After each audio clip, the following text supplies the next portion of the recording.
ya sha afe na se ade bia de be sha afe na se no eno na ade be wie afe no eno nti anopai tutuwa no ye na hwe wakwan ye na gitum se ye woniema nyina ho kwan na so nyeni nyina ne fata ye enema bi wo ho a wo ye a emfa so mrew enema bi wo ho a wo ye a empejao enema bi wo ho a wo ye a ebre wankasa onipadua no mpo ebre wase enti gitum se ye woniema nyina ho kwan na nyeni nyina ne fata ye afi 2025 ade bia wo beye anamon bia wo betuo no bisa wo ho se efata se me ya na edi ya na press before to jombe o se asem bia meka ade bia meye esasem bi se urade se ebeye Christopher ana se wo tena se bisa wo ho ade a me koye ebeboa me ana ade a me koye ede na de beba ne ye ne de enye problem o se wa ye awie no ni ebesi akire no the aftermath ebeba no ni ebesie no eno ne ade a ema wo ye esese wo ya hwe ye nipa besrew ye beka se wo ya tete kwa enye hwe nipa besrew ye beka se wo ye hunfo enye hwe efise ye ma ohunfo ma medue obi a osonson ne ho obi a osuro ne ho na wo hwe na kwan ye no ye nkoma ne ma medue da na wo ye obema bebre nso a ye konjawo nti anopai jetum se ye woniema nyina ho kwan na so nyeni nyina ene fata yen onitefo ohuna mane ebeba o na odene ho kohunta anopai mafutuo ne madesere nyina ne se anamo bia wutuo ade bia wo ye bisa ho se me ya efata me ana na me ye wi a ekire asem ene sen mama wache mama wakwaba aha eye Sompa 90.7 na ene eye benada bronya chebosom edikan opepon ne da etoso ena enso Ghana amamuo enhyehyeye mu ene yede Ghana mampani John Dramani Mahama esi akonwa eso enti anope yebesua de yede obi isi akonwa so Ghana ha de ne ya ekoso na ne yebebo bobo nsem bebre so emare so emfise yewo epebre no mu enti udi eja ho agoro ebedu anope yebebisa fire service for so nkomo baako mienu enema be na o se ye ho ahwe yie na amfa gyahye amre yen yebedi sa nkomo yi ene anope Adea Akye Abia mo amunua be ma Owoahene Acheampong ena matena se a mede dwumade ebro kaibo sem baako mienu bi ewo ha yenyin firi ho ye ba yade de aka Nkoranza man ye ma munyina akye ene eye benada enkaibo sem kakra ewo yapono so enie enkaibo edi kan efiri Tony Deco trend wo mo ye adwumaku a oboa esiesie ye fie ene baabi a ye tie bia ma ho ye fe na wo mo siesie adwumadie no eye abefo kwan so ede opese yede wall sticker ebetetare wodem office anase ovalanda mu emawa ebetimi aye ne kama mframa nwurawura ase enti ebeche afebo woye wadwene se waawo beya esanse wonsua ho ade na wonim ne yo enti obeyo na mframa nwura ase na anu nansa awiabo edan ye hia ubonse dan nyina hya ase waawai oye POP installation no ebi ena afi nso edan mu efie no office no asondan no adwuma no company no abontene emu nyina otumi penti mane yo fefefe ntese nkrofo edie a obe penti awie no na penti no fa esam veranda no eso omode no omoye no boko enne yi akro penti udan mu a obetumi adam efise wonom de abefo kwan ne pentie obe penti awie na penti ba akokora nyanso fom enti eno anso of praye na woda POP deco no so oyebi Andre work oye ni nyina room designing any home decoration oye ni nyina ewo ho a obetumi aboa ama bibia akoso blank curtains installation no wɔyɛ ne nyinaa ebi wɔn akyi akwan yɛ yira akwan Nkoranza kurudua yɛ mu ɛna wɔnom ɛwɔ Bono East haya 0245 232160 na wafrɛ wɔn mo ɛne wɔn adi edwa opɛ sɛ usua adwuma nso a wobɛtumi akɔ wɔn mo ɛbɛkyerɛ wɔ adwuma ɛwɔ hɔ ɛnom Queen V special Annie yeguso a yɛka ka wɔso wɔn wɔ Finhyia Park na yakodi buro nya aba ya so afewo frase obi a ɔpɛ ɛwoɔ ɛde adi ne dwuma bia no ɔmfrɛ Queen V special Annie na ɔma no ɛwoɔ papapa ɔkyerɛ mi sɛ saabre yɛ ɛwoɔ ɛbrɛ enti watu ɛwoɔ no bebree ɛna egu naka ne ɛyɛ nkyɛnse ahodoɔ mu otumi so de ɛwoɔ ɛma ne baabi a wiase ha baabi a wo Ghana ha de a watu adi ofrɛ na no pɛi hwie bei ɛbɛbɔ nondu na wo aka wonsa Queen V wo no ye ewo papapa dia enwa ayo no ebia Queen V ba ye na yehu se ewo adwadie egu ahodo ene nipa bonfo bia da Roman enti no se wo to ewo na wanya ahwe ye anto ne ba bia ese efata wakwa akoto fo ma de asikyira afra no ebi ende Queen V se obeto ewo a bra ne nkyɛn na dudu bia wohia ankremu gallon mu osambu liter baako wo de ye waduane waduro ana udwumade bia Queen V ebenya bi ede amaw adwadie kwan so fra Queen V ewo 0244 361008 woni wo mu eninkita ho a ese efata na oma wonsa enka eye ewo no ebi abusuanfo anopei kaibosam kakra yensa esoso no ne nyina eni na enumu na ye kai wo se ye de bronya na wie wo ayi a obeyo wo de ba ye bese ne kama ede ama adwadie ye be di ne nyina ho dwuma ye bebo ho dawduro enso ede ama dwumadie bia nso opese wudie o ye na bonten opem rante ne maba wa obeka sase de ama wa ka no MC no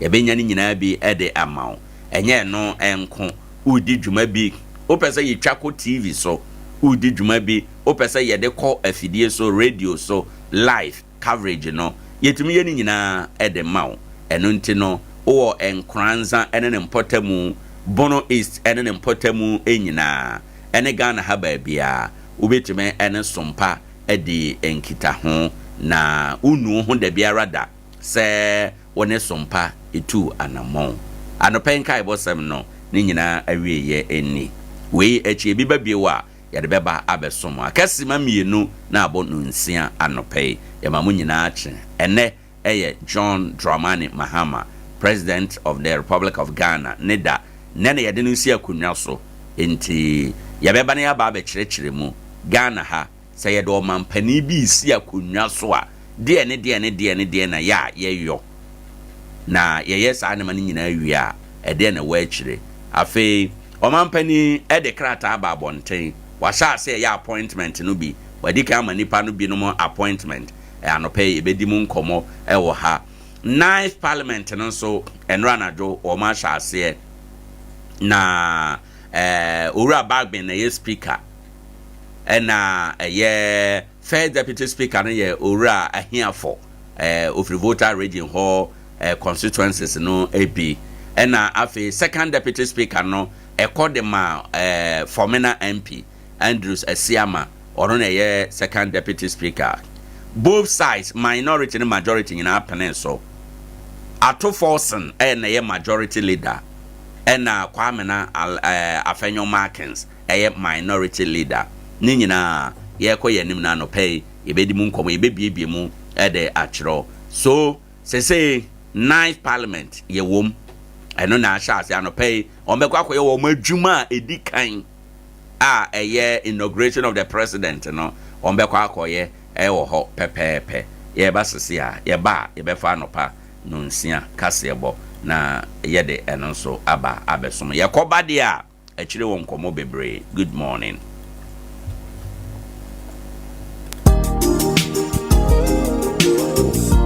Na Adea na ya obeyi a oda former son ye funu mu emunumuni.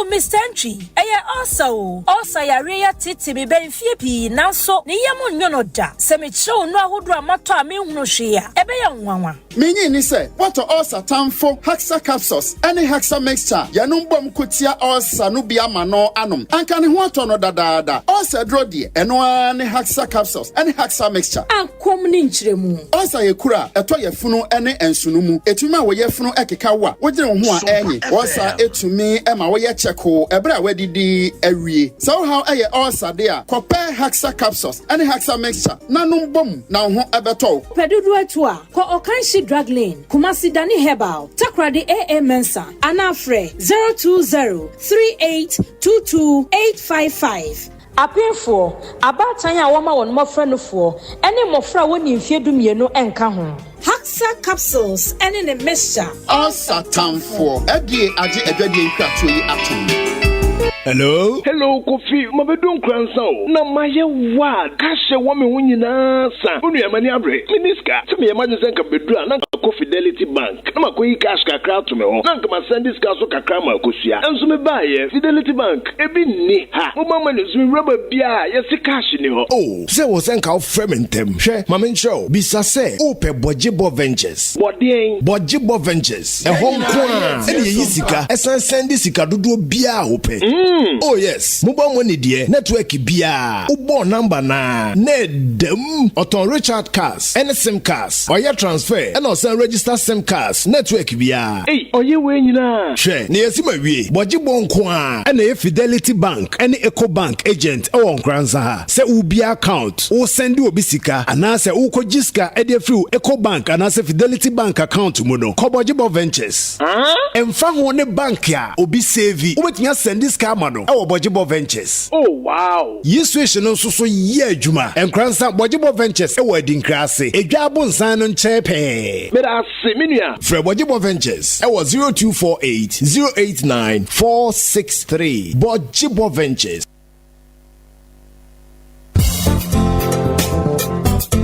Afi we so massage best farmer ni biem na manfo ntiase de ntia da bia me no ba ye so from best we bibra na mete so dodo na se ba na mo aye susumu a me mo na se dore no nyini from me secret ni nyina ni akuafo nyina ntie no ntie na sopamu no matimi agya basobodie yi bi Vital 05 ena me didi me kua adwuma nyina na Vital 05 eye nuane nura ebo asase ebo anobaye na boa mo kua ne nya sikantem enim defo ye hwehwemu ahunu se Vital 05 eye nuane nuro bi a ebo asase na dane asase ani ebo nuane hini eni nuane ankasa ho ban secret ni nyina ni enti okuani a wo ye mo a unhu so omoa ne nyini from wo a wo do atosode a enche na ewu ana wo ye kokofu tutu bi ka na hwe Vital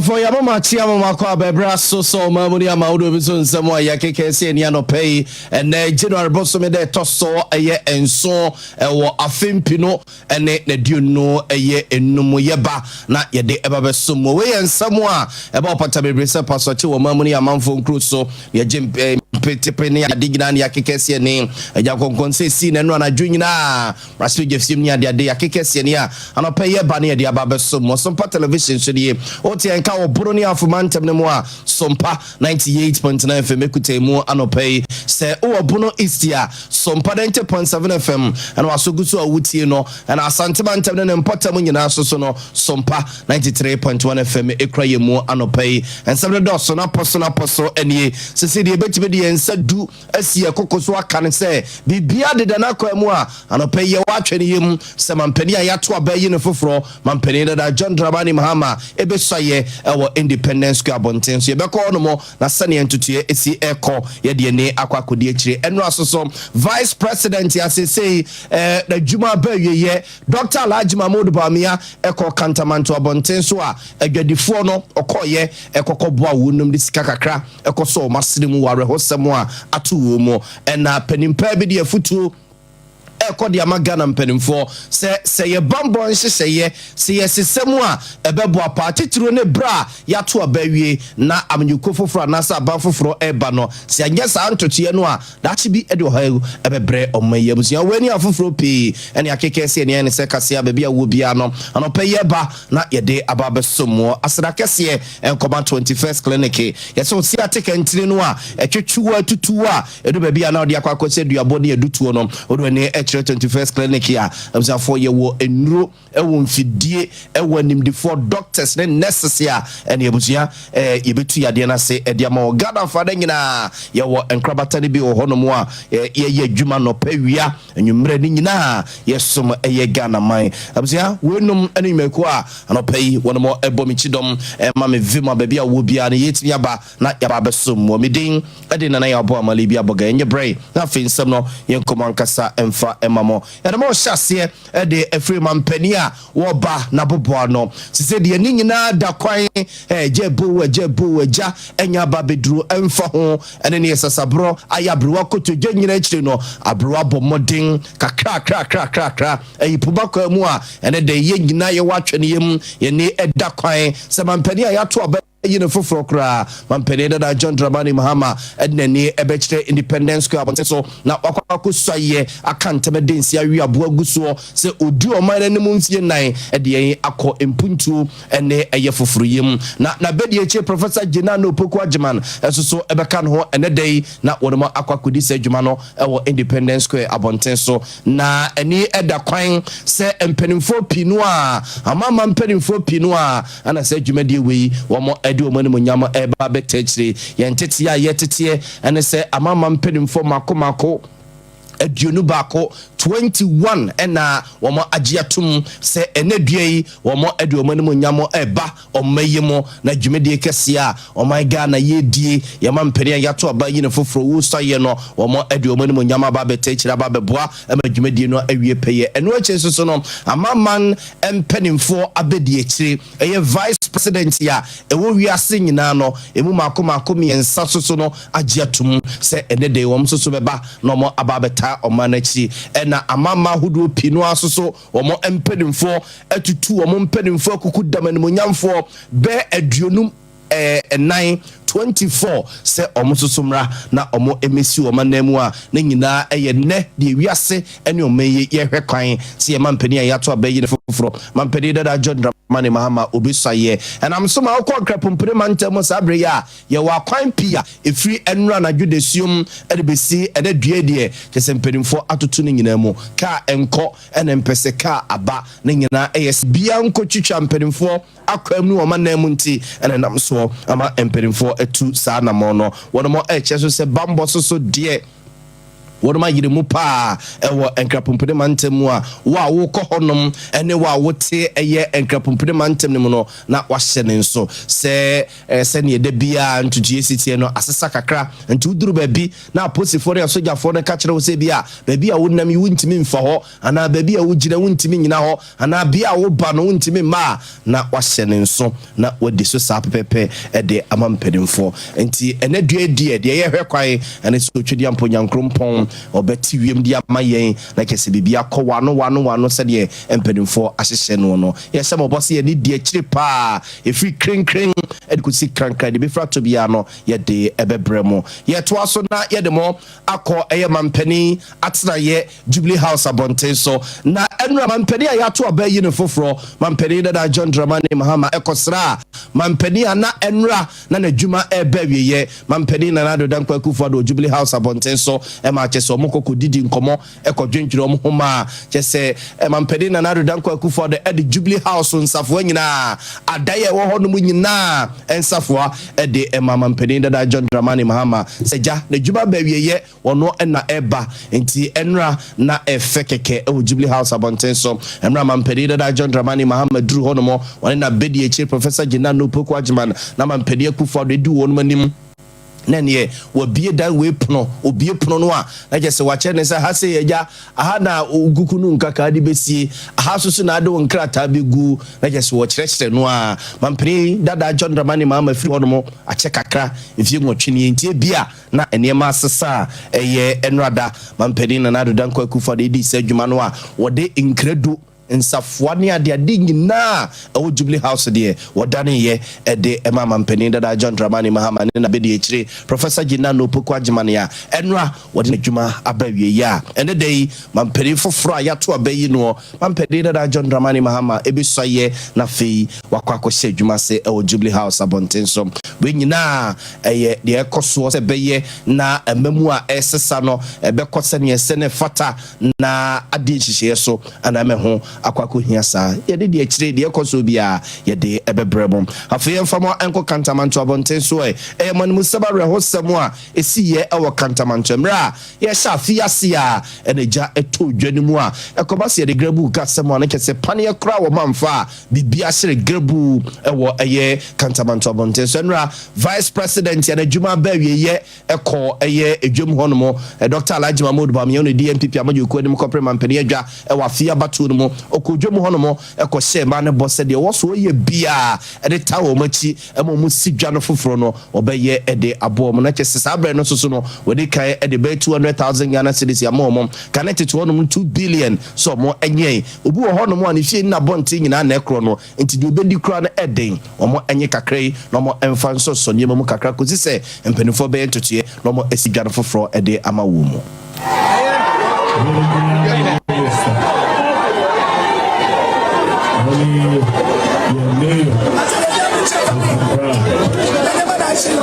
regional chairman,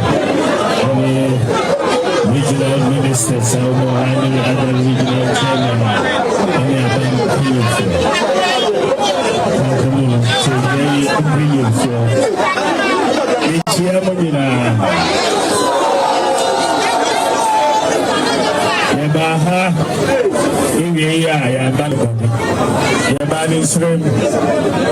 Asama etu bono yati se kantomanto gay ashi na betna mitmintina mpenye foso abaha bamese kisabia menkasa obehu na mebeshemopi na mebemamu yako eninti ena maba enemi ntoni foi ewi Adea Abehu ewie eya ayohopa Mupanina ejadifo aboha omo abrabo ewe wiase nyina abeshi omo sika nyina abeshi enti eye Adea ba kosoru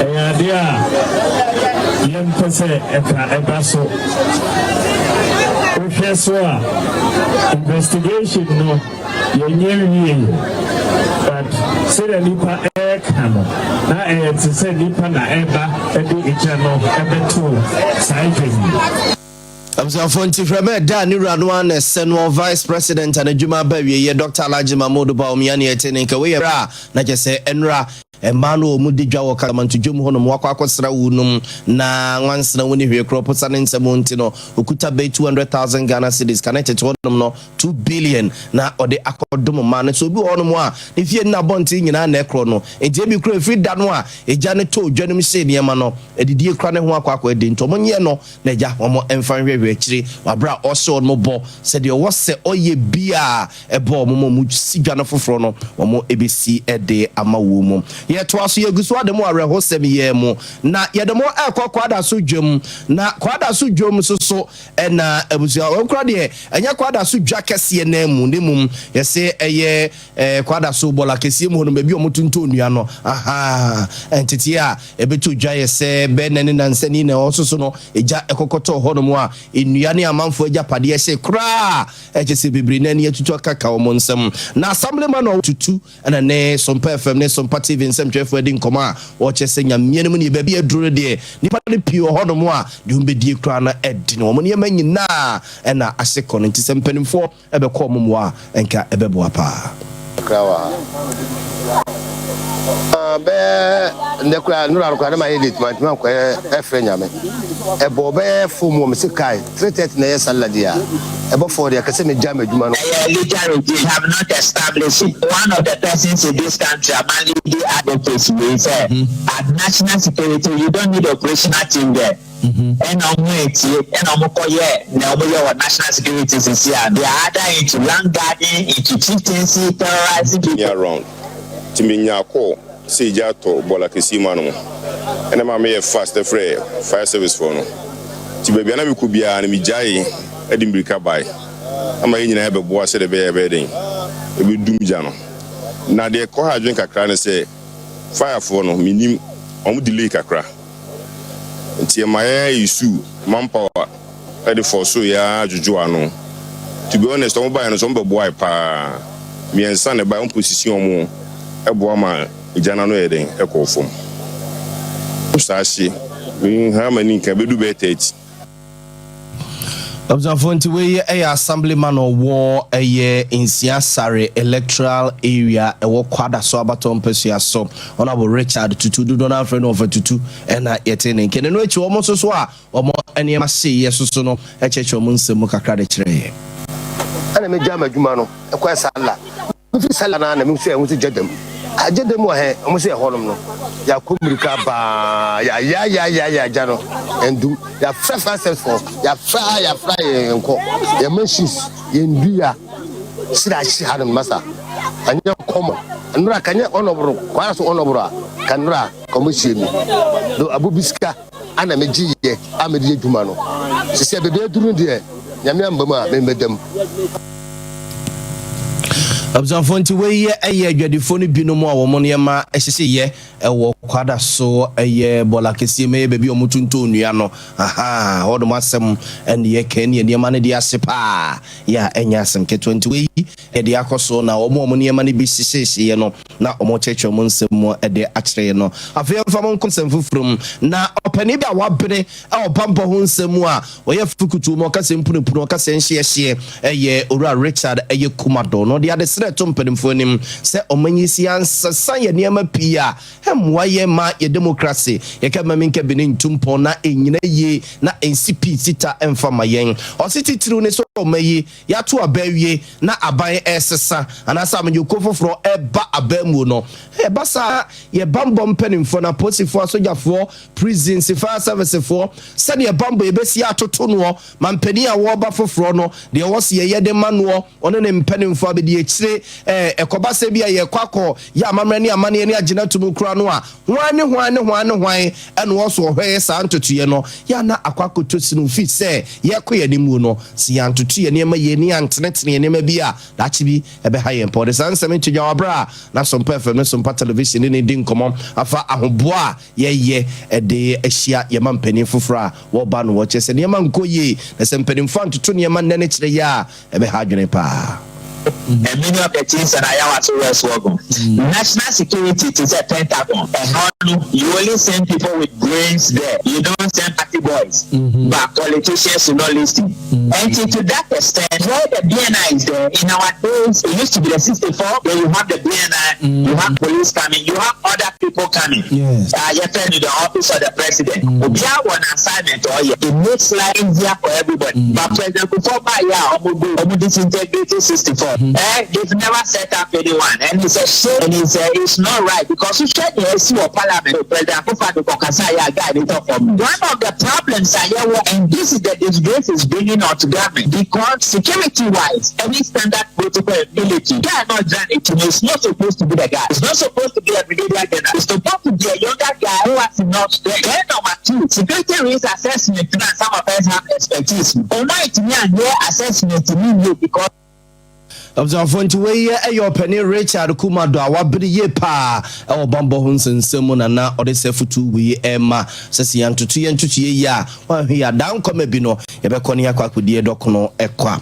Yet wasona, yet the more acomfinfi mantem no more. Now, or in a proper war a year Quamancas traditional a year area, 150 mantemo, a year Okakabe, Aidan, Andra, Otosuma Kuma could do, and or dear Futu, a common and unknown, says a Basa wa this year, mamre ni amani eneja omo EU no mo jiutum sebra nebe som so hene a o se ofa amamre ene biem susu no emra kwanso na ohwese udin ebe kwa bamu na ama ban so ajiwatum sense obetina wo mantwe honom ne ukro mu honom a se udi hene wa bra aban krata mu susu no na udi enkonkuduro no mo de sanseme to gya wa bra na hemfo wo mfinfi mantemu no mo ehia na omo bunkunta toato adwene so adwene no de sefutu we ema nananom a ewo mamu nyina ohin bia ansane beji atum yi pa edi se wo gazette enti se kasa o gazette na wo hia pa so wo ni gazette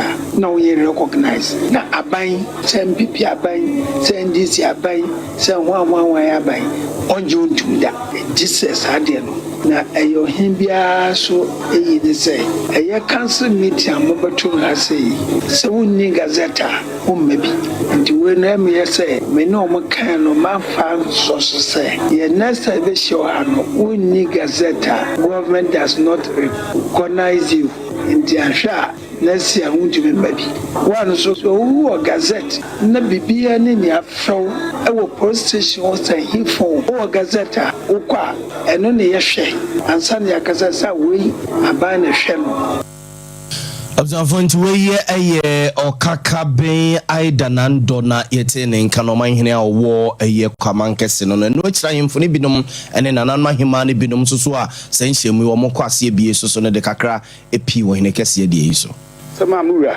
okabe na aidanando otodudu odotohon o ya futa nche enhyara ya himfi onya za ode yetena ho manche ya hipin no abobo henka onam de eyi ukwa be ma nituma okitan onye ne sekan na naso oyobobofo a nitu ono ma nitun wo na obesien na azinyina nudi do won kunyim na also ayo hina eda domdodo anu yin hihye oda oye basic requirements ya futa ode ebesi limpu chenyala etu hana ma oni ye enti editu wasoko atoko mankuti mijitu usane se in gazeta ona wanu motun wa hinsen oyezi usane no opejan hinsen aza ochege yo hin ha oni gazeta di se wachi wo hin ne se in gazeta da na tere wan yi wo hin na do hin ma pa nda fa so wo Observe yegusu ademo mfinfi mantemu ye de kase na ekwakowie ewa University of Cape Coast Abonten so na wo mo ene agreke atnaye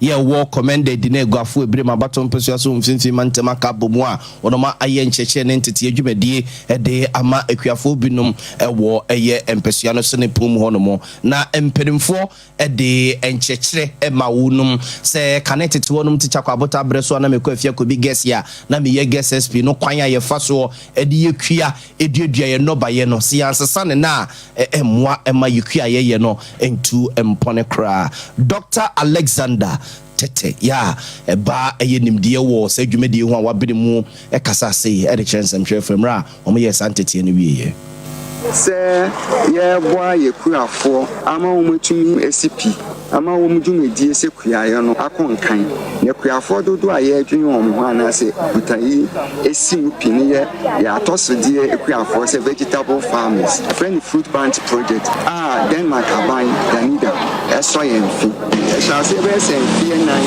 eko enini ye pensen mu fa se dia ye de emeya ye nua ne ahohan mfino anyway no yɛde bɛyɛ manure na yɛde aboama yɛn nɔbaeɛ no adɔn so te sɛ ayɛ sɛ fertilizer ɛhu sɛ central region ha no ka pii ɛkɔ waste ɛno akyi nso sɛ yɛnnuane ne nneɛma ɛkɔ waste no so yɛde ne ɛno nso bɛka ma yɛ compost na yɛde aboama yɛmfiri yɛn no akɔ nka yɛmu sɛ deɛ fertilizer boɔ ɛte na deɛ yɛde wɔ mu no sɛ yɛnim department of agriculture ɛna ɛyɛ dwuma Abzafo ntie no no na Dr. Echechi nsemo ede akyere no na akuafo ne bi omutiri ye sankyekere wo mo etimi kɔ bie kosua ne ma de firi mu asoso no ene ye edi nkomo sei yeye kwafo obi asumen dwuma oyɛ no sɛ numutire anado nya no dodo a no chinese ka dodo be yi ni so san organic base or more fruit so and vegetables and say obesen promote your health so obeboa so waste management so you keep the environment clean at the same time so obeboa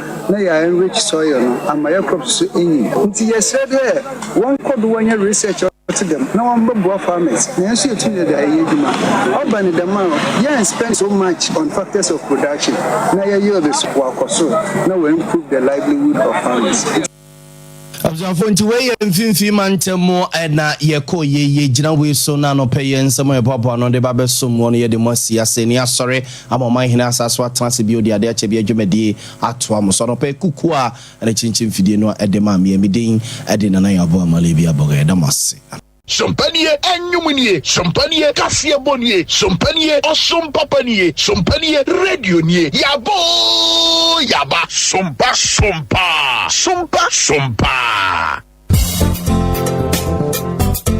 Afi we nso massage best farmer ni biem na amanfo ntiase de ntia da bia me no baye so from na so abibra na mete so dodo na se ba na mo aye nsusumu a me mo na se dore no nyini from me secret ni nyina ni akuafo nyina ntie no ntie na sopamu no matimi agye abasobodie yi bi Vital 05 ena me didi me kua adwuma nyina na Vital 05 eye nuane nuru a ebo asase ebo anobaye na bo ma okua ne nya sikantem enim defo ye hwehwemu ahunu se Vital 05 eye nuane nuru bi a ebo asase na dane asase ani ebo nuane hini eni nuane ankasa ho ban secret ni nyina ni enti okua ni a wo ye mo a unhu so omo ane nyini from wo a wo do atosode a enche na ewu ana wo ye kokofu tutumrika na kwahwehwe Vital 05 achira kwan bogoso ne nchia so Yankopa Agrochemicals Philobed Agrochemicals Sofomame ana Israel Sase Ventures Pristia All is Well Agrochemicals Akuafonti ena Hawa Agrochemicals Bodier Dumping Peacemaker Abraham Ofori Agrochemicals Dunkwa Onofe Manso Amanfi Israel Sase Ventures Asankregwa ene Importem Monko Jaisaye Agrochemicals Vital 05 edupay to be honorable and to boss yakunwo wo suano eja se nchen wa yerede Alpha Omega Nkoranza Old Market Francis Terry Agrochemicals ne nkraba tabia ebenwo onsabe kan dupay Vital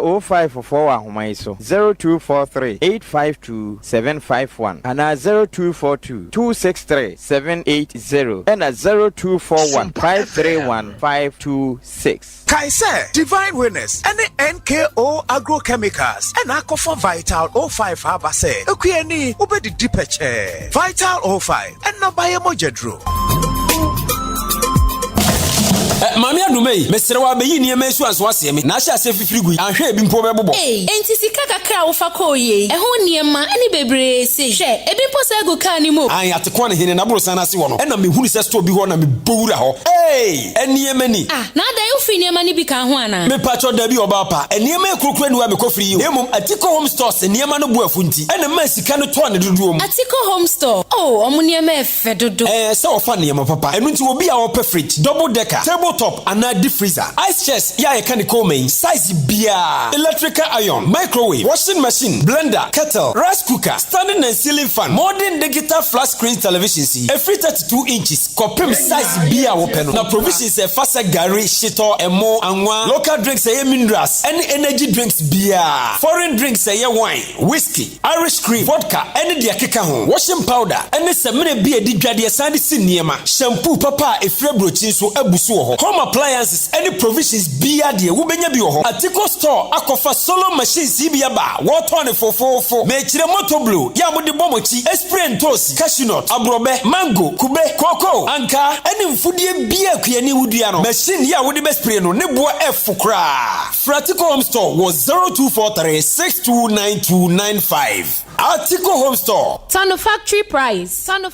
Ehwehwemu mapa abeda di se wuyi yade bi te se diabetes ene mojabroso efiri ho a saa yare ye didi so yi yare a ha Ghana fo adwen pa sisi yade ayemtim ena koko yare a se bawo so a woni anika ene anije wa brabom na 3A co capsules no ya heda to ye boase ene ya yese sa wonum aduro no a koko na fifiri wo yam afifiri wo herefa ebeyi di afiri ho menim sabre ba bia wo ya wo temenka ena menim onipa bia koko ha no ena menim ba bia koko no edi wakoduru anika samo hinta samo sabre ya wo temenkan medema wo no se edi no 3A co capsules ya koko master mesra wo tie na sha no nso ba bia ya wo Ghana ha sei no gia number yi na frɛ yen 0546 107 107 0546 107 107 0546 107 107 3A co capsules adroyi ye koko master yi mu amu watachiman ene ne mpatamu ofo mani nkyerɛ efa fodwo ena afen so Gordon amankwa ho ebiemu nso Nkoranza ene ne mpatamu Africa Herba Evelyn Amekwa Pharmacy ya ene Black Man washing bay no edi nhwe animu ahofadie Herba Emos Efa Chemical ena abibidro depot.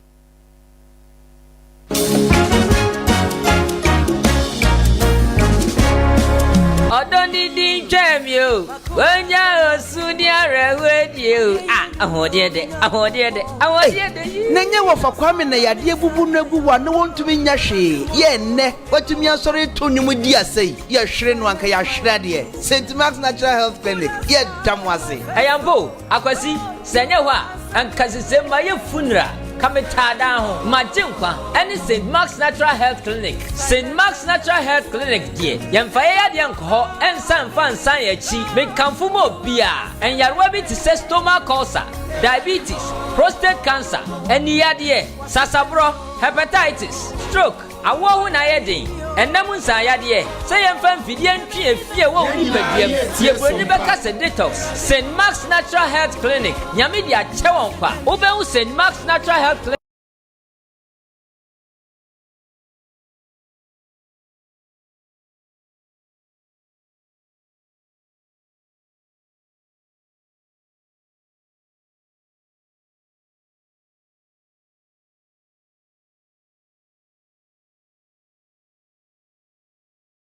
Natural Health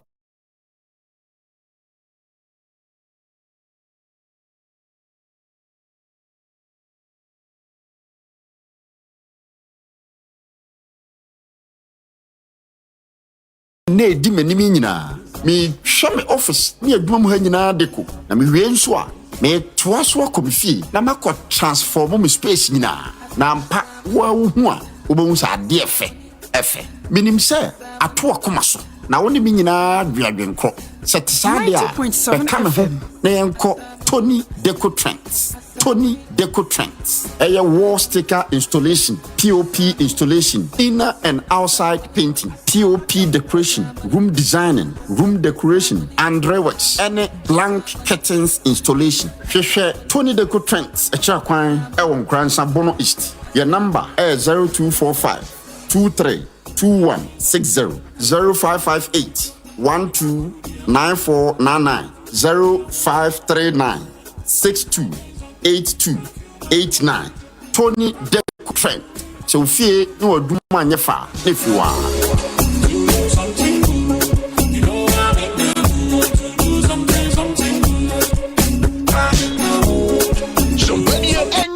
Champagne, Cassia Bonnier, Champagne, Sompa Panier, Champagne, Radio Nier, Yabo, Yaba, Sompa, Yab.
fire, make it a point to call.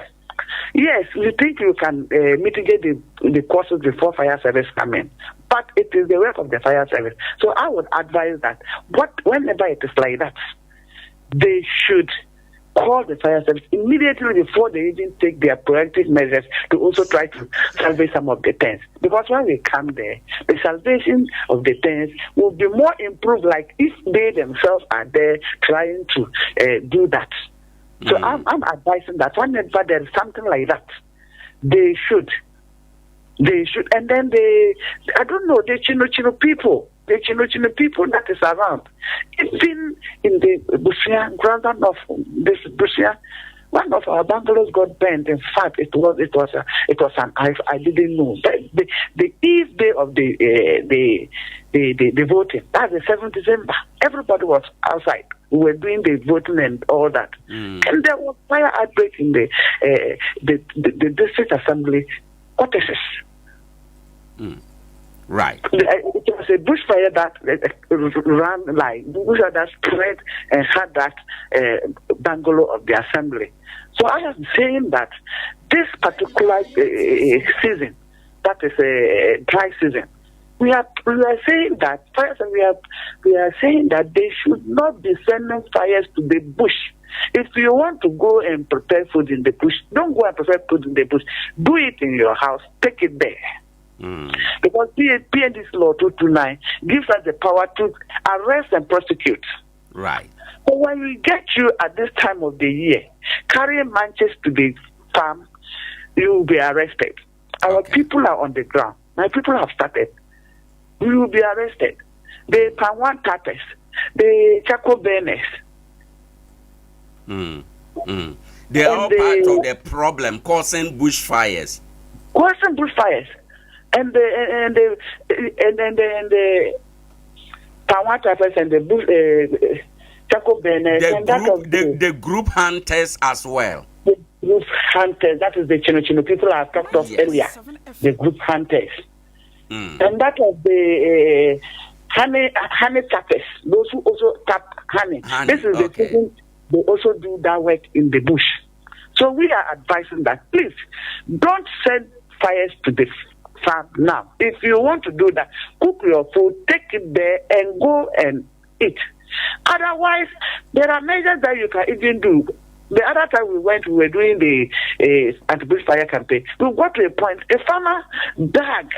Like that, I was happy with that particular farmer because I went to that community and I spoke about it. I said, if you want to even cook on the farmland, try to the local butcher, try to dig deep. When you dig deep, you construct your coal pot there, and it is down. And when you finish cooking, you can just put the sand that you dug outside to that place, and then the fire will not be spreading.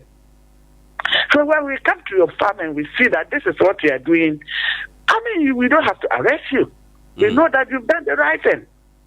How often Moko farms and we know? This is the season. When we go there, we can't cover the whole communities. Yes. So we take the community like Bomini, Mountain Bomini. We move to that place. We will be there for 2 weeks. Okay. We move to another place. That is what we are doing. And then we go to the radio, like the communication centers. Right. Communication centers. The community information centers. The community information centers. Yes, we give the information there.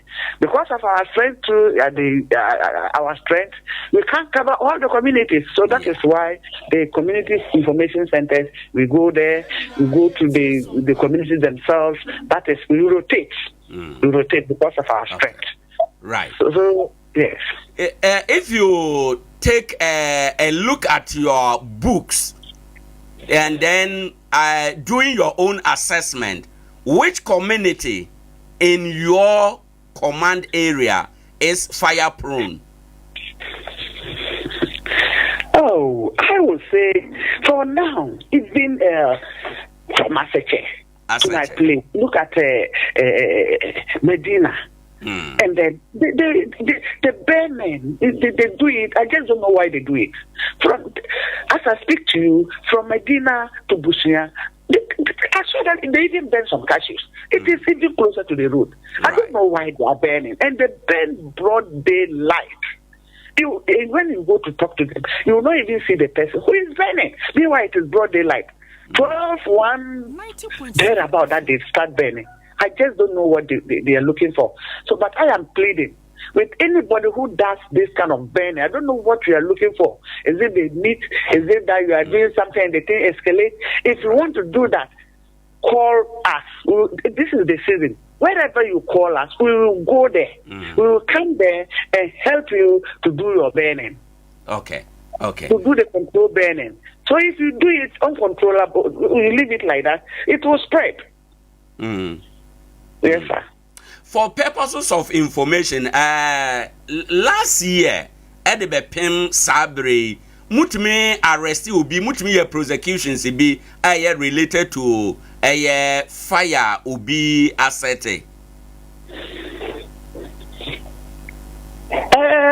Yeah, we did. More especially those who came, others too, we didn't like. They burn their farms, even family to family. Right. Like an uncle went to do and the fire escalated. You see that the other brother or the other sibling will bring them to our office for those things. We sit on them, we prosecute them, we give the judgment, and you see that there is always unity and they understand them more. You see a brother paying to an uncle. You see an uncle paying to a son or something. We've been doing such prosecutions. Okay. Yes, sir. Right. Jano de yehia jano ena yempesa e banso a ebedi yembone enti ebinu kan say eja ye a good servant but a bad master or whatever ye or proverb bi a ye kan sa. But be as it may, are we winning the fight against bush fires? Yes, I will say we are winning the fight. We are winning the fight because the work we are doing, comparing to those years, I will not speak much, but me, when I came here, since that time I came up to date, I can see that there is drastic decrease in the fire outbreaks in the Nkoranza North district here. So we are winning, and I know we will win, hands down. There will come a time that these things will not happen because our people here, we are all peasant farmers and all our monies are in the farm. More especially this time, the cashew has come. That is our cocoa time. And everybody is keeping an eye on his cashew. But I advise I'm telling them is that they should always say, when you go there to me proper me cashew I say, men proper cashew I see you. Mama Sonke, I remember wow, I am praying ye, so they are Jan and Jensen. Right. In your view, Osha, Adea na ya omo den, Emma dodo no ya omo mpese, omo be involve o office no, ewo ade bi eye fire related emu. Menka say I can't really pinpoint their view, what is making them do that. Because me, as I sit here, fire service, the whole nationwide, like that is Ghana-wise. We render humanitarian services. We don't take money from anybody. Whether it is a bushfire, it is a domestic fire, it is a industrial fire, we don't take money. When we come to your outfit, we do the thing. If you are impressed and you feel, oh, take this, that one will take. Nobody charges that comment. No, we never did that and we will never do. So I cannot say because of this ABC that but human beings as we are, like I talked about this, they always think they can do it and before they realize the thing is getting out of hand. And one thing too that is also happening that I don't like much is that when you are seeing that firemen are fighting fires, you see the commentators, others are trying to also come and hold the branch. You are not a fireman. Don't go and hold branch. Leave them to do their work. Okay. They are trained for that. If you know you want to be a firefighter, go and also be trained and come in. But if they are fighting fires in the public glare and you see the bystanders trying to hold the branch, trying to go and take the thing from. No, we don't do that.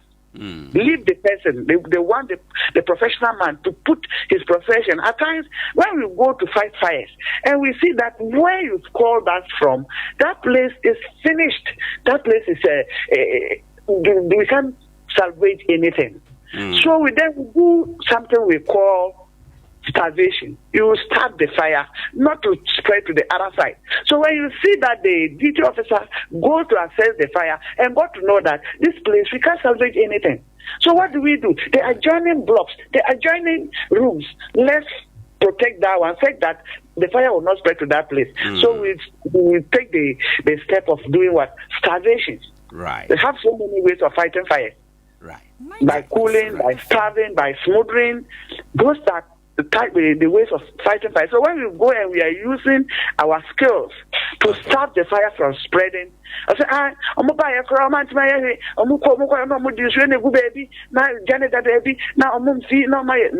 no. We are protecting the rest of the property not to be burnt. Very well. Enti anopeya yenya we there before yano be party companies no.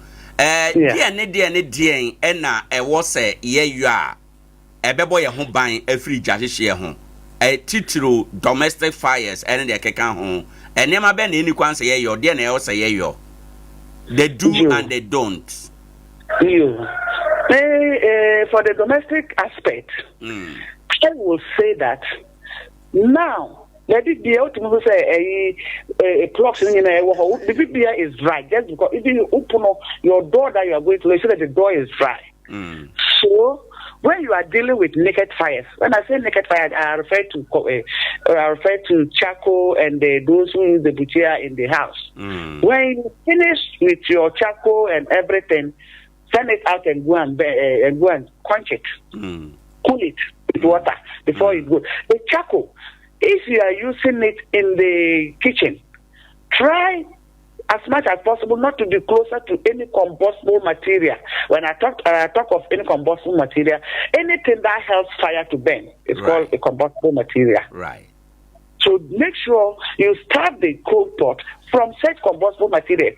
There can be a plastic rubber, there can be wood, but because of the dry nature of the season, there's the little funding of heat and the presence of the oxygen around can ignite fire. Right. So you start, and that of your cylinders. Sure. Others, their cylinder, the hose length very short, not less than 1 yard.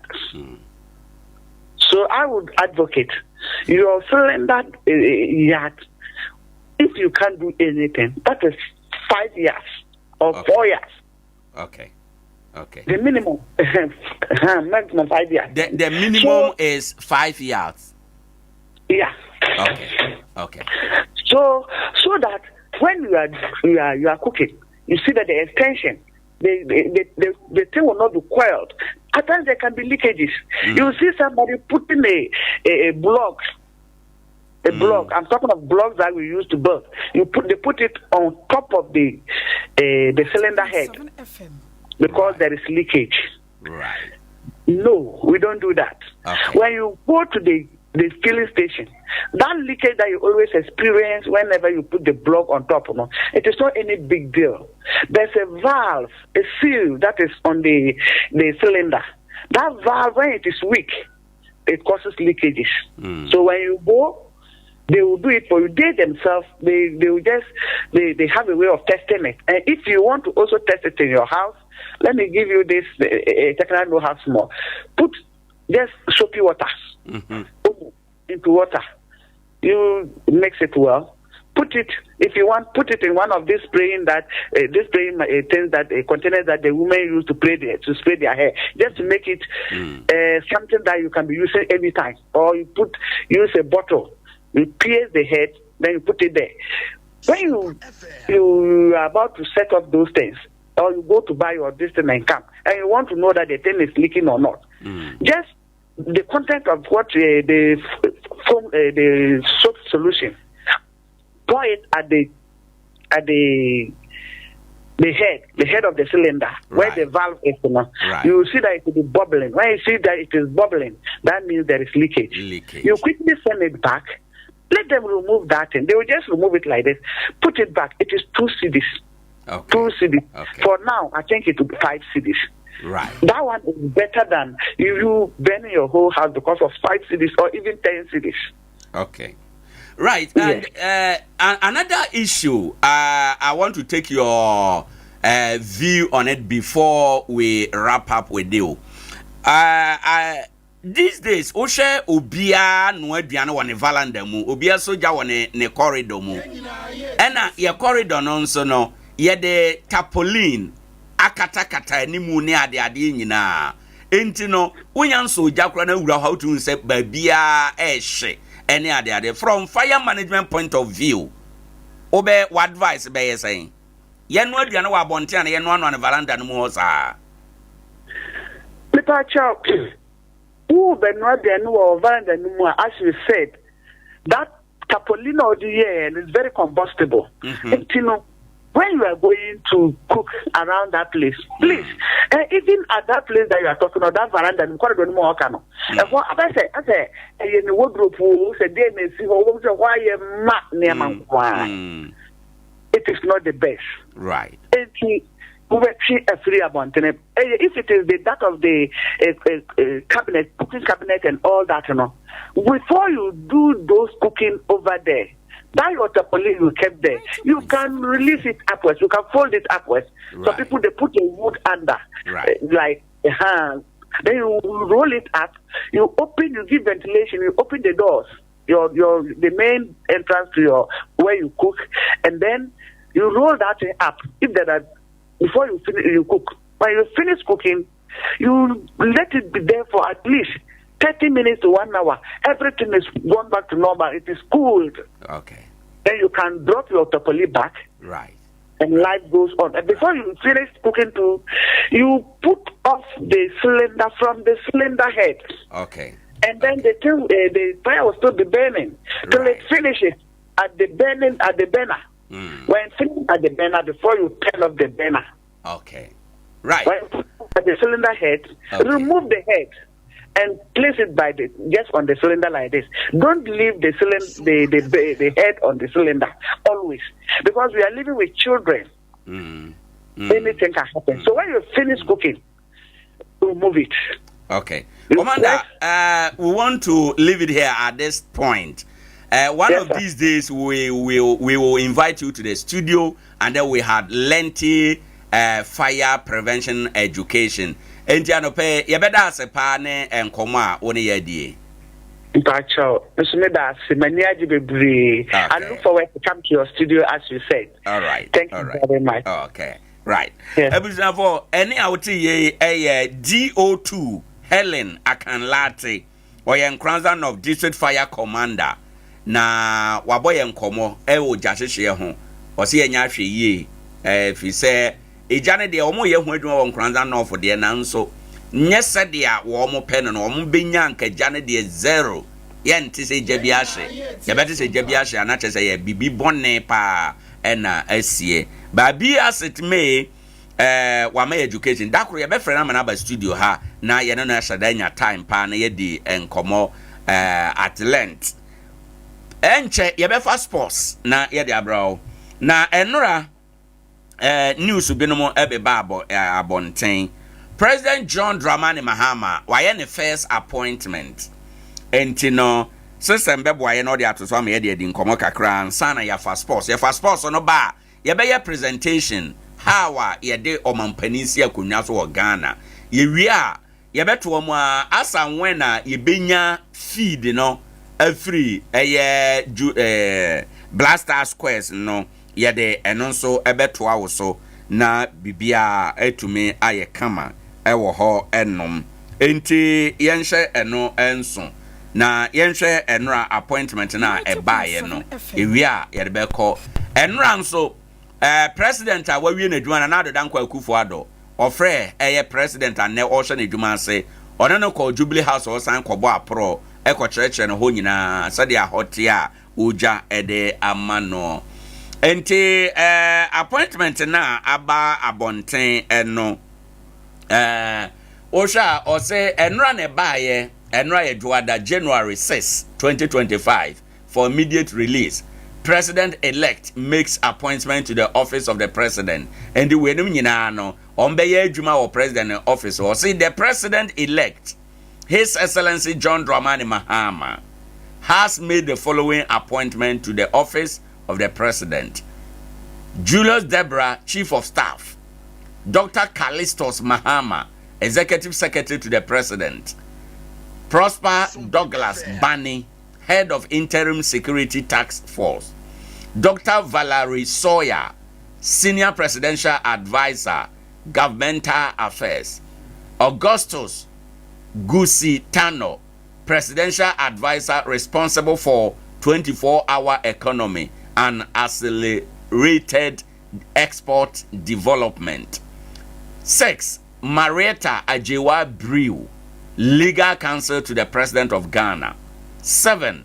Honorable Felix Kwachi Ufosu, Acting Spokesperson to the President. This appointment takes effect from Tuesday, January 7, 2025. And signed, Felix Kwachi Ufosu, Special Aid. And from Eneno, Felix Kwachi Ufosu ne title no besesa. Ebeye Acting Spokesperson to the President. And then as our appointment we it's over. Chiremu kakra na yenko. Yema yetiefu achi womo joso na yema womo mo right sesie de ejebo eja wanya babedu nokre Nkoranza man akonta ne yasew ene yedne kosi akonwa so dom na duru ho na animonimu ye no empenimfo a woyi wo mo se wo mo hye wo mo adwuma senne ene ya no no office ho no chief of staff Babia na obano aye adwuma no hoyura Julius Debra ena say owura ho ena Dr. Callistus Mahama ena be trofo edema omampani adwuma na post na santi bedi etu no edema President Kufuor no eno say Dr. Callistus Mahama ena ena yura Prosper Douglas Bani so ebe head of interim security Onze na Brunya no mu President Mahama te interim security committee bi Kofi Boache was be Dr. Bani no ankasa was so ene ada enipa binum a woboa wo ma no nti wo say no Adea Prosper ene be dis adwuma no nti on be hwe ho ena Dr. ena onze Prosper Douglas Bani Professor Mills time no I think obeye chief of staff also obey chief of staff President Mills time no bibisa na I will check again yes okay ena Dr. Valerie Sawyer Dr. Valerie Sawyer onebe senior presidential advisor governmental affairs eba amamu ho ensemu a obeye mampanin futufu obetu omampanin fo wonderful afi enum no eye Augustus Gusi Tano yewura Gusitano ya mrebe obepre mampanin okay ono a okay so friend this mu ne ba na chiri wasan ko ndc mu anokre enti ono so enebe presidential advisor responsible for 24-hour economy. Okay. And as related export development.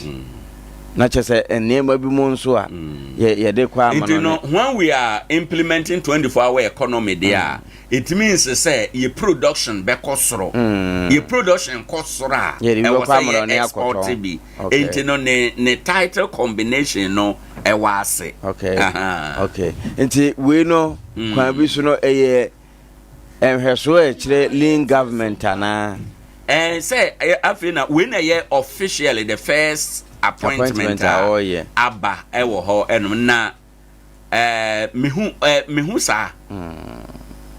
sa say President Mahama only option than to give her the lean government na meba be chirem later in inter-Americans and do the yen uwi afi Mame Mariata Ajewa Brew ene beye eba emra ho nsem a one be abanfo legal counsel and I also Professor Mills time no and now mampani mama or mummy no time no obey attorney general Mariata Brew no correct and honorable fellas kwachi fosu I say o gusu aye di mama mpani say wono na ehwe chire sai kasamafo edima mampani krata enso wono ansa na hyase 90.7 FM right enti sese o madwuma so hyase free ne o madwuma hyase free ne hyase President Mahama no ye president o ye president despite say adwabo no ma because he say President Akufo-Addo the executive power enora okay enti no executive power no ne battery by extension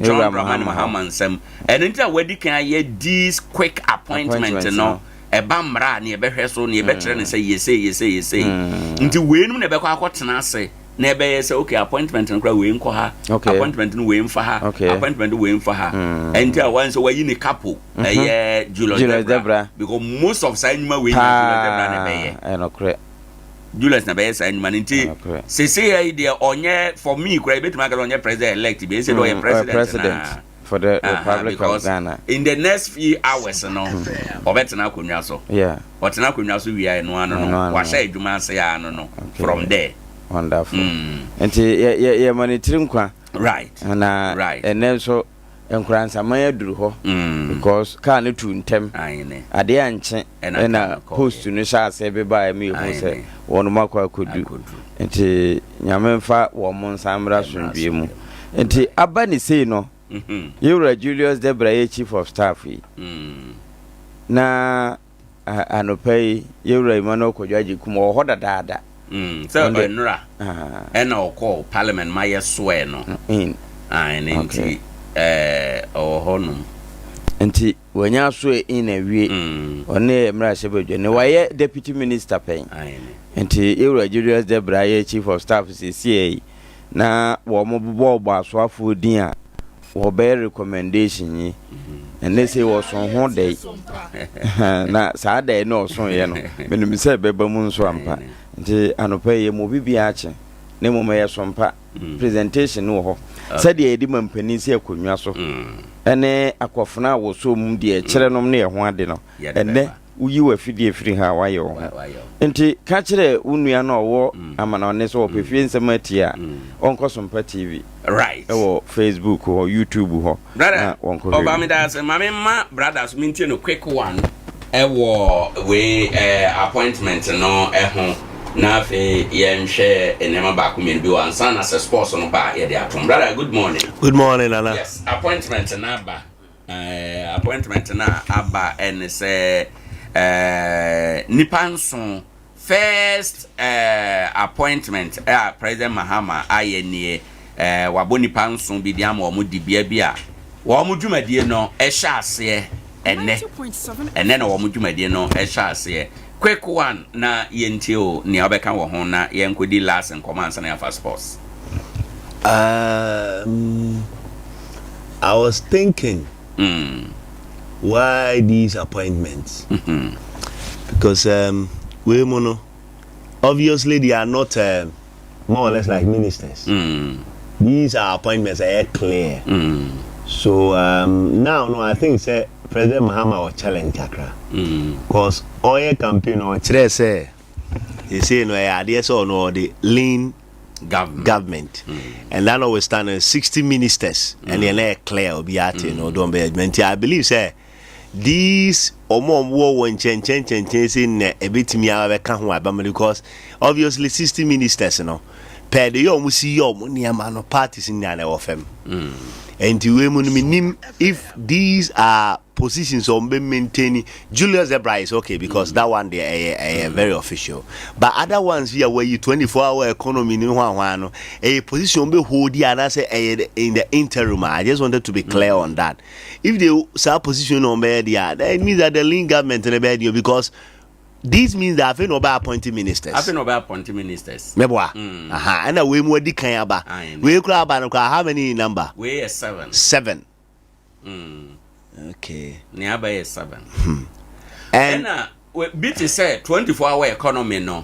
I think say the lifespan of Namamu 4 years, you know, a position be a bewo in the sense say Africa na omo drafted the concept of 24-hour economy. 24-hour economy no. You be drafted year implementation be and now we are almost in the second year. And that position they are not automatic be wo ho. Akwai se mampanin kofo penso presidential special initiative no. Well no. And bit say executive secretary the automatic yes. President here executive secretary yes and legal advisor president here into this appointment and aid no any nippon beka samo so ohianti I think say these are positions are a beka ho but basically on base at the office of the president. So Merita Brew, legal counsel advisor, any attorney general, and you know, also the understand the BCI. So I'm just looking at attorney it. general and principal legal advisor to the government. And I will say to the president. Well, no. Attorney General, then a government machinery. And I will say specifically to the president. So if you want a lean government, I believe say now no debate one say position be honoma e ba be she be and somebody say man say bia ya can no and ka say minister of employment. Na be a 24-hour economy yini nyina no na nka na say. Okay. So all the brave yi alright me catch them say and very good. The indication say nipa na oba no pese corruption no and sika bia kopi we wo be ye but omo we yi omo no ebesa ye bi o ebesa ma ye institutions no omo ho de no aba fa ese omo be aloof omo be redundant say okay say aban na ba we yi nipa de until now I believe say enke o senke de institutions no and these people will play supervisory roles. Me down say me kind. We susu no nyama ni bi ohonoma because right now I said the all can me I support him on the lean government. And now one of the things that draining your power Ghana a governmental machinery no. Obey special one to one obey one to be we say mu ni yana make na ye hwenti o tira mi busa we ni nyina no ye no nyina wi asa ne abeya da apam asa ne nti ebe wi no ministers in the 60 o but they wo ho no nko akura buru ministers no correct. That is the problem we have. Come here say no the former president Mahama the ntia ama ye president Mahama president Mahama the ama ye yi kakra say ono no waba be vice president waba be president. Into all the corners in here, me I believe so. Now no, we mu na na kufu ado yebi. Oye na nkanko ye say I'm in a hurry. Oba ya na pa no be bobo ni ministers later on the call we. Into na can me expect say one I also take permanent positions, you know. But now I think President Mahama I am already because he has been in the hands of affairs before. Minim say e bia ne on say bibi to say ministers they are no there. Yes. Omo you need executive power to appoint them. Yes. Until ne ye didn't see a kunya so minim say. And tina let me busa say we mu dey permanent or temporary. Also let me busa. But the ochechele bi o mo dey permanent. Yes, if you say prosper ban dey no say security task force and the interim different interim dey no say be free. And tina let me busa all these questions, you know, because said you can be ho no kwasem say Merita Brew dey no say any attorney general no as a legal counsel to a year. I don't think it's bad if it's in the interim because all these legal affair and the legal papa. So I need now to when he bebre. Oh, but I wanted to be clear. These positions, yeah, but all you know, no. I feel watching the Juma Diase. Now, the question said Juma di Bio. Until now, I see about President Chidom. No to me, yeah. But I may say, me Adea Akye Abia MPP from day one because on Belusun say, or Mon Sembi or Mokane public or mobile no more to me and yet. One or see a Tisikaso so comedy. Later, Obaba Sunday and a man for crowd will be crowd by Reno. Ebako. Also, the fundamentals in your week dollar exchange rate in a best expose you. All these things expose you. It me idea me expect free was a name send your kind of public no. Expectations. Yes, I yes. Baby, I can't say yen na ye money chidom no. Yes. A honor of a kasa me can't say me babe chiremu no. In fact, say NDC under President Mahama in this 4 years, 2025 to 2028, say failure be a bar Ghana for Yahoo. Who are Yahoo ni say? Ye nya GDA BM the trust our political party BM BM. And found so yeah bigger political party and a smaller political party. It's true. Ekobasa ye nya so. We will be looking at other alternatives. A honey drua, a bemana ye who are more my Ghana no, Manoshe Suminaso, and here ya, now Crawford take advantage, revolt, beba, and Crawford Tiesia Bonten so, ye demonstrate. Because at that point, you know, now ya quack you're trying people severally, you're trying this severally, Nasa ya failure. Alternative be anyhow. Enti no ye da chimbe ye dene enti eye very very necessary say ya to aba wie for one people to nchen for one this to nchen now Ghana first yen hwe kwan a ye beboa aban no ama oman no agina if you say enkwan ye da eta no esabinom oman no ye ya going forward no ye nyina yebehunu yanimu akọ emfa ho ne aban bi obeba all that we want to say o man betumbo ni say dey baba yaduro no yeni excuse than to support aban na oba no this 4 years of abekanze yeto obebe me ka kire wo say nyame sheda ene de aba we bre Ghana for nyame pese Ghana yenya a turning point every 4 years we ya President Mahama ebedia kunai so 4 years we Ghana ye failure and Nana they all can be very important say Nana do emani pe bebraba mu bui sure because even with the NDC clan they had trust in Nana do say oba obetia yade bia efa corruption say you need say they see a lawyer ne to reflect your vote no Anye biakra no NPP elusus 2 million over 2 million votes. We show more elections now because the last election we had 6 million and 500 but this time around 2 million or more 6 million and twaba. It's an indication say nipa ni bebre na no mo buo a year of abayen. They said you okay you know but so point say we so ntimi am perform ya Ghana for be so disappointed. Because na ye nya alternative bia bio. Me so bia ba o tuma me ye. Me mpaye ne say me de me mom de nipa e fe no John Dramani Mahama. Sure. As a person. Wo hwe na dwenem na kon de osi na niama owo pepapa. I will be our pepper, will be our cause or one pepper, but papa. But the challenge in our bay a war now or no bay jumano.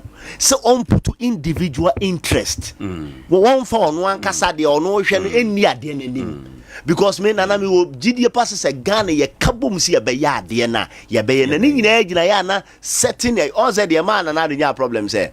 Oh yeah, and yes, the whole word Niema Maide. Babetia, Mako High Plain, makoko yi say ye de na kosia yakotua sika e pass mafos no bia wo say ye ho kire ye na wo ye say de ebi okura nya no kuro bad ebeba na aba be yi anu aka so ye bibi sa aba ne ka ne nduru sa still kra na say ayito of truth be aba na ebu o mabam ne ye e na wo ye kura no wo wakatua wo je kura no yes do time on court and yes o wakatua kra yate so MPs no niema ni we yemfa mama said no mo yes bi num ntu kwan na de ba enti no mum yem na yem moye yem bet ni enya president mama ka sem bi o ka o cheche mu akwa ye you know say oso oba obeye economic forum no ni nyina akosia ni ahwe kwan for say benya homemade strategies ye de be resolve ye which is very correct sure nti ye ni na ye kwa sa ye spend ye didi ene niema nyina na me hu ni say oh last time no previous ye ko musia na bia 1 million Ghana cedis this time dia ba 300,000 Ghana 40 na show mu nkran so obi sacrifice no so sacrifice na wo ye ade be wana kodu obi ase kwa economy forum no ye baneska de kwa bia 5 million 4 million against the other one enya na no I be them sacrifice and you say have also dollar ni ade no ye adwuma cross so kwa no relax enti be the man you say na let's rally behind President Mahama because one vote awunyaye said the elections in the call no amount for expect they are in high expectations at least certain pillars be ebeye adwuma not just Ghana for stadium mudi na make us ye ka infrastructure pa so we follow trends pa na na do infrastructure pa strong ones I be on my order wa ye ba Ghana no dey do time nenya sa ade no na ya gye wo so ni e percentage ni man ketenkete so ano so obi ko ka sa aduane sebi enim sa aban no nye na ma obi aduane Christmas no matter how man mu si ye no ama photo niema ama for didi ye enye problem bia but ya no mo pani ze ntina yete ora no na ya man for de no say at least so mutimi recover scan bi e mo man ka say afedi omdo me ya de bo say man for gidi omo wo aban mu no e besia aba ba e be wie na ankosi aga bottom line yes say the persona of John Dramani Mahama president yes any problem yes but the people around him so benya adwene papa no mo de be ye adwuma amane me media make anya say Ghana mehu me say woniema ya fa ne simple no Ghana for fa ne simple because one on read manifesto Ghana if I don't read manifesto constitution dey read eti eyesa ketenkete na wo adwen ni so no eno na ye omo de access enti media president Mahama nsem bi o kan o public no o make sure so be guard against no benya result onyanya result I'm telling you say enye so man ya ye ho anwan en ya airport sa na mani nyina hia se sa na mani ya you be so shocked say individuals e be trigger certain developmental projects on say that day be make asem bi o ha say Ghana for say ya drum pempen so be say what is in it for me o say why poku ase interchange mete dasagwa mete poku ase interchange ye den e oda sagwa because e honam because e betima ba say yes ye poku ase interchange is fine e betima ba say the whole year 2025 men kwa akra said the whole year 2025 man kwa akra mfaso bia ni interchange no so the money e wo me ba bia mete no e bia na me hia nneema ketewa bia me hia borehole kra mennom ensu afiri mu e bia na me hia fertilizer sam de be kwa akoye mafuo e bia na me hia solar some de be so kanea kakra a charge me phone eno na ade me hia enti ebesi de awo kan so say edrum pempenso bia enema kese bia ye de ya hode komu no enye no nko na Ghana fo hia enti president Mahama ebe no on rese ode sa neema no ebeto ne plan ho no ode be ye adwuma na on watch nipa around him what they come to tell him indeed yedi bronya we no na me kan say me say eduru ba bia or adopted president Kofo style no be eduru ba bia onye the people's assembly obetima in district level regional level ono ansimra form waba ene benada menen Nkoranza for ye engagement okay ene benada menen Nkoranza for ye engagement Nkoranza for what are the core issues are here mo MC the report about that's fine MC then a report abrami. That is fine. Regional minister then a report abrami. That is fine. But me and Kasama Bafom. At that point, no. Ube say Nkoranza for a yeshiano. We bekan we. Ba yebe wie no. Yebenya Adea ba kwa. President be peke free dia yaka no nyina mu aka say okay. Ene sa dia mekwa akoya de we ewo Nkoranza. Say you need budget for it that year kura. E be in the next budget no. E betimi capture na wetima ba be ye. This is how participatory governance and our government ekoso. Ghana na anu aba ye 2 ye yama ye hunu say ye duru baabi a Ghana for ye GMI. Ye GMI every politician for nsem. Do you know once is a constitution e da ho no. Constitution nye obi ade a. Well, oko UK numa. Omo legends no, omo ye the queen and now king no. Omo ye the momo. But Ghana, ye a legend president or bow to the constitution of Ghana. Of course. Chief Justice bow to the constitution of Ghana. And MPs omo bow to the constitution of Ghana. And the constitution of Ghana no so the property of Ghana for ye to aba. Well, no. Constitution ye property. Into who ye politician. Na ye jina constitution so e de tumi bi maw na wan fa anya adwuma se de ye pa ye beje afro nsam enti na anu abai adesua bebre e wo mu a minim se former president Mahama de be ye adwuma na adwuma ye mu no obetwa sabi ato ho na minim se subsequently government e be ba de free ono ne party mu o de free other political party mu o Omoba Ghana ye be chart a new course. Nana me ma nipa me ensa bi omo Ghana ha na omo ye exceptional. First one I found Kojoba Radio. Sure, former finance minister of blessed memory. Obesambe ya at education kra. Yes, obabe ye. Na unim onom Kojoba Radio one we Nkoranza Bia municipal no. Who this no baba no. No to. No a shedi kabi no to.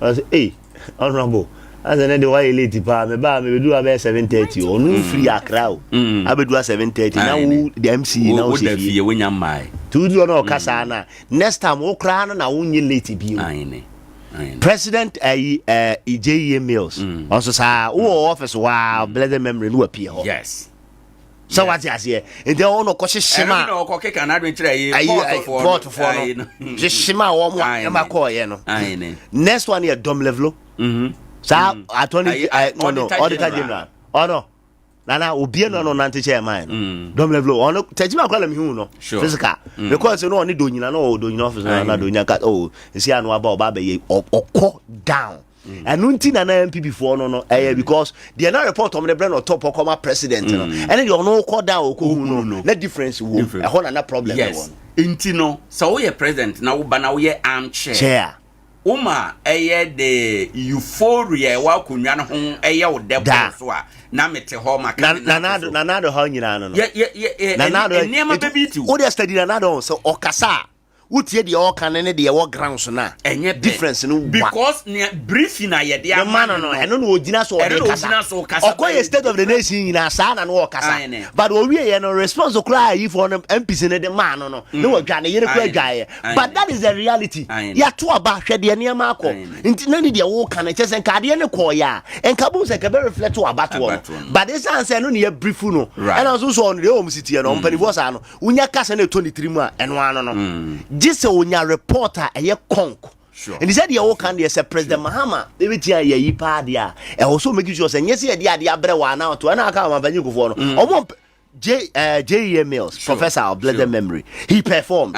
President Mahama Niama Bibro, and the initiative, the engineer, J.E. Mills, professor. Dom Levloso, one of the best. Oh, yeah, what a quickly man appointment. Kojoba reduce this year. President Kufodini said, because these people no more cut down. The People's Assembly, when you vote me back, I know be did not tell me. Others Munyan man and Canadian, no chere. But in them, no pick it also pick it year, right? And he said, your Okano said your one also open lean government. Not two, obey Nippon no we because we had their individual interest in their but the empire said we individual interest and override the national interest. The better yes, we are Ghana, you hear supervision. ye nya adwuma manipa no agya ne saa no oye by ho a so bopini no obopua no ohun se obuta bobopia na da bi o ya alert na nipa na wo so na adwuma na obeye so me I side with you on that ya ena ade ba ko a e wo se President Mahama bay yaka President Mahama wono ne yesa oye monso a nyame beye madom na mu benya President Mahama ni madom na mu benya positions no yesremo mamu ni papa no hwammo yesremo mamu ni papa no hwammo mamu ni no hwammo efise yade a sesi a ye kasai President Mahama ena yamani tumi ena wafa mo se mumra na mo meboa no enti se mo ba beboa na munni nokore ma papa no na odwuma yeni na katua se no akatua no de wo ye den ya obenya yes enti mo mo benya position MCE chief directors coordinators hwan mo benya sa ne mani nyina no munni nokore ma papa no na ono so watimenya na mo bi agina so aye adwuma pade am oman Ghana na so ye adwuma pade mo oman Ghana enu mu enna Ghana bedi ye ansa na wo wadi ye efi se oba na bepe wo nko a wo de ebi be na dwen se 4 years pe intino ebi after President Mahama no next government no say NDC kurampo ebi a minya position ewo mu enti if that's the case the and quickly ma menteme ho ma mempe bibi ansa na bere no aso oh yes you are not being patriotic omwa oman no and wa nipa na onya gide wo mu ma appointment no enso enti no all these are nema ene ekoi ye de ani bedi akire pa ena me pese President Mahama ya ade ba ko bi nso waye bi pen na pese this time no oma ne hunyehu ne hu eyehu no nkire se obehunu na nkrofo ba oma ne hunyehu na ento obi adwene mu se President Mahama de oye obeyi wadi se sa hunu to nkrofo adwene mu a te se de na aka no obi abeya alert obi abeya careful Victoria Hammer no ye deputy minister I think the tourism was bibisa creative art was bibisa or can say just a telephone conversation keke minya $1 million major politics President Mahama yinadi enim if you say $1 million no that space na wo ye adwuma no eno beje wadwene ema wunya wo ho enkase wo ye adwuma e de ama oman no kwan abefo so benya $1 million no nko na wo hwehwe President Mahama yinadi obey omaye hunu saade no ate se wone manifestos no ba akokora mu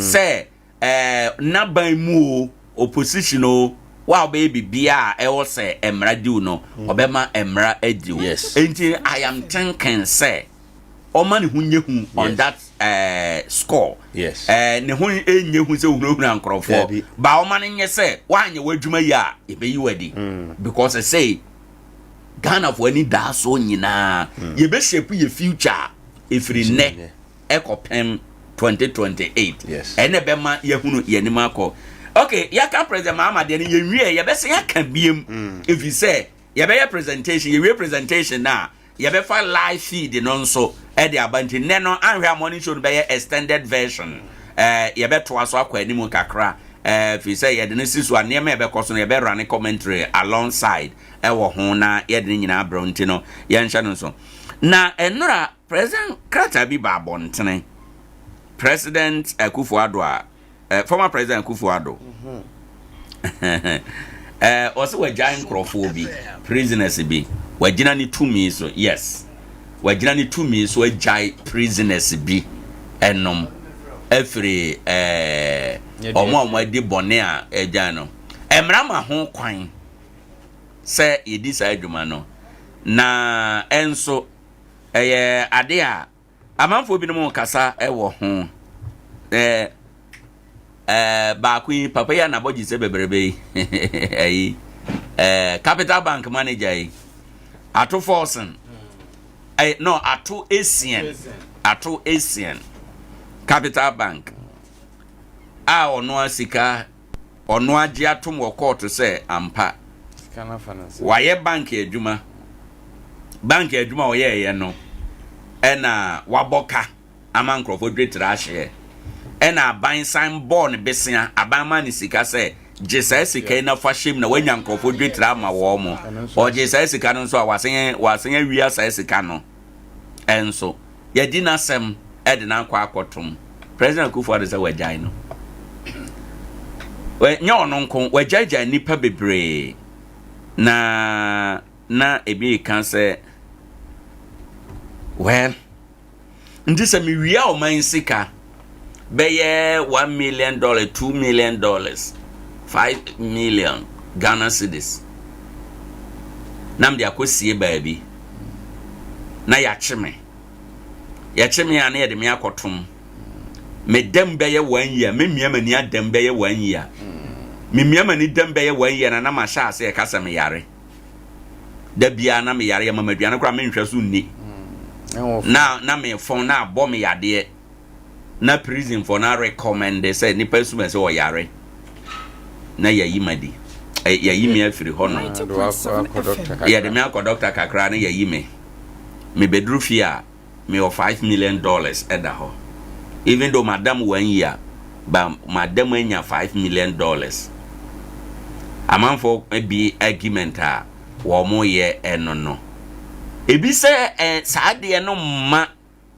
mo nipa hu so obedi bone atia o man no fi se nipa no fe o se o eye den a along the line ye manipa no sentence kura enkusi awieye na ye jai no enye president Akufo-Addo nkwa na ye bi president Mahama ye bi president Kofo ye bi president Mills omunyina ye bi ebi se saade no ma ye punishment that wo man no enye deterrent intino ene obi ye corruptor onsuro akire onim say aboro so obenya aban bia ma wama na presidential pardon of it was saying nana anope mechetie fobio omonjoso no kre enya base ya obia wo se de obesi aka no nanso nana ye mra no ne ma no kwan ena emra na ema ho kwan no nso no ewo nhyehyeye da ho sure wono mu a emra no ma kwan se yenya wo mo ebi timi kodem na wafa ho atinana no mo wonse nti wono mu a sabio yebeka se saafo edie ewodin wo mo anidin no ya wo mo de ne yentante ne mo wo mo ewodin no de no na ya na ani wo ho pa nti ohwe papa abodwu se ya sikente se na wawie se wagya no no wafa no ho adi free sikano wontua free okay ofa no one dey free wow ena ba akoso kra kan ho asibit o mampane ma ama breso ai jida wo mo mbo kro no wo jida no emu no ba ko a ye jele no asibit ono so yama na oka wo ma yama na pardon no ehu ebi Philip Apina asibit okay into over them menkenkan wo ma ye jai wo mo no letter na 31st December 2024 crossover ena watre die na chairman prerogative of mercy in accordance with Article 72(1) of the 1992 Constitution. The President of the Republic wishes to exercise his prerogative of mercy in accordance with Article 72(1) of the Constitution to pardon certain convicted persons. The persons in respect of whom the President wishes to exercise this discretion are as follows. Number 1, yeah, Kwesi Alasa. Kwesi Alasa okodi ewu okokum obi na okum nipa no wie na yede no call assembly bia afi 1993 19th March 1993 na yejeli no na we yejeli no 31 years 1993 yes yes he is now serving life imprisonment into ono ya committee ne de no ne sentence no e de aba yes wadam 31 years ena ya ye den ya committee ne nano aba life imprisonment okum nipa no ya bua no kumfo nti no say ya committee ne de na de aba life imprisonment e de ama no Beatrice Ofori ono nso ye June 2023 na ye 6 June 2023 and ono nso ye de no koto mu se na nka wiye nipa okwa akoton no ye jele no 8 years ye jele no 8 years says here we 64 years ono nso yes wenya hypertension bi amu odan pa oda prison hwa obewu enti ne nase num nyina tata ya eno ontumi MP abonten kora a ohye ho enom enti ono no nso yama no pade no bi di anameka no William Ato Asian William Ato Asian ona no ye Oda Capital Bank ano na yes sentence no se ontua sika 90 million Ghana cedis when to me antia and I had no kotum 15 years December 2023 and I had no kotum December 2023 ochabe 2 years ochabe 2 years no and anora yes one so when ya yade bi wo prison hwa doctor for che say yanyina mana mafia ankwa yi operation no ma emwa enti ono so yayi no ena Philip Apina Asibiti de no ono so jele no 12 years e wo 2018 say oboapa ye adwuma ma oman no aboka e wo National Youth Employment Program no emu wadamu mfie nsia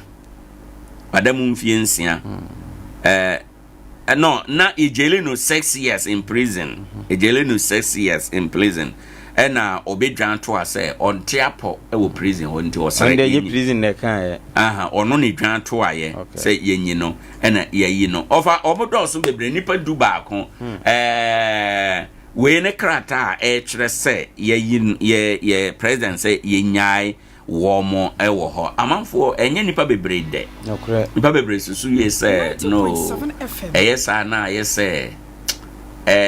ama boni die kura ye mre e wo ye man mu obi atimi di boni at any point udi na kan sisi so a na ye chewo kura chire no mre atimi jawo na we de nyame na ayo na no wo mo kokoche wo ba no yesi we de echi na adwaman so ped ne ko chire Yesu no atwere form no ka se de ento onye boni da no wonto bo mo oba no nti we no nyame na esi aba behwe ebimo empaibo a ebino mu abo no nyame na adom ama nyame eti won musufre enti mampani yebebo na baso na mum se wohwe krata no a die na chairman obi na twere nti enye wo mu ayejeja wo mu no kura no unkom no na mampani kura nshada nya wo ekesesa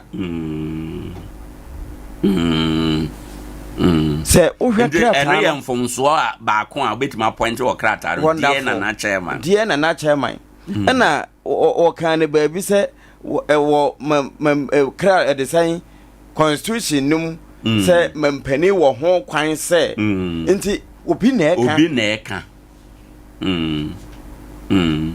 Jesus nunu mampani dada ebetimi aba se ye kan no ne sentum mpani yentimi mieso atoda kura o na sa ha no wo san die na wo mu ya kan se o ne na no san na wo san enso na anya sa na te enti sade obi timi yobie no edu ba bia ya na ye de ehwene nunum a ne ye hwese ye party line ana se eye dien ya ovanti epinase ebeye fa baabi ena ato esele nso ebeye fa baabi nti se wuja wo de ene ja me nso me de bi nti edu baabi a ya na nkomo bi koso wa kira ansana ebeba net mi aba nti wa bi asit me se ono no yo ya na nyo no ye no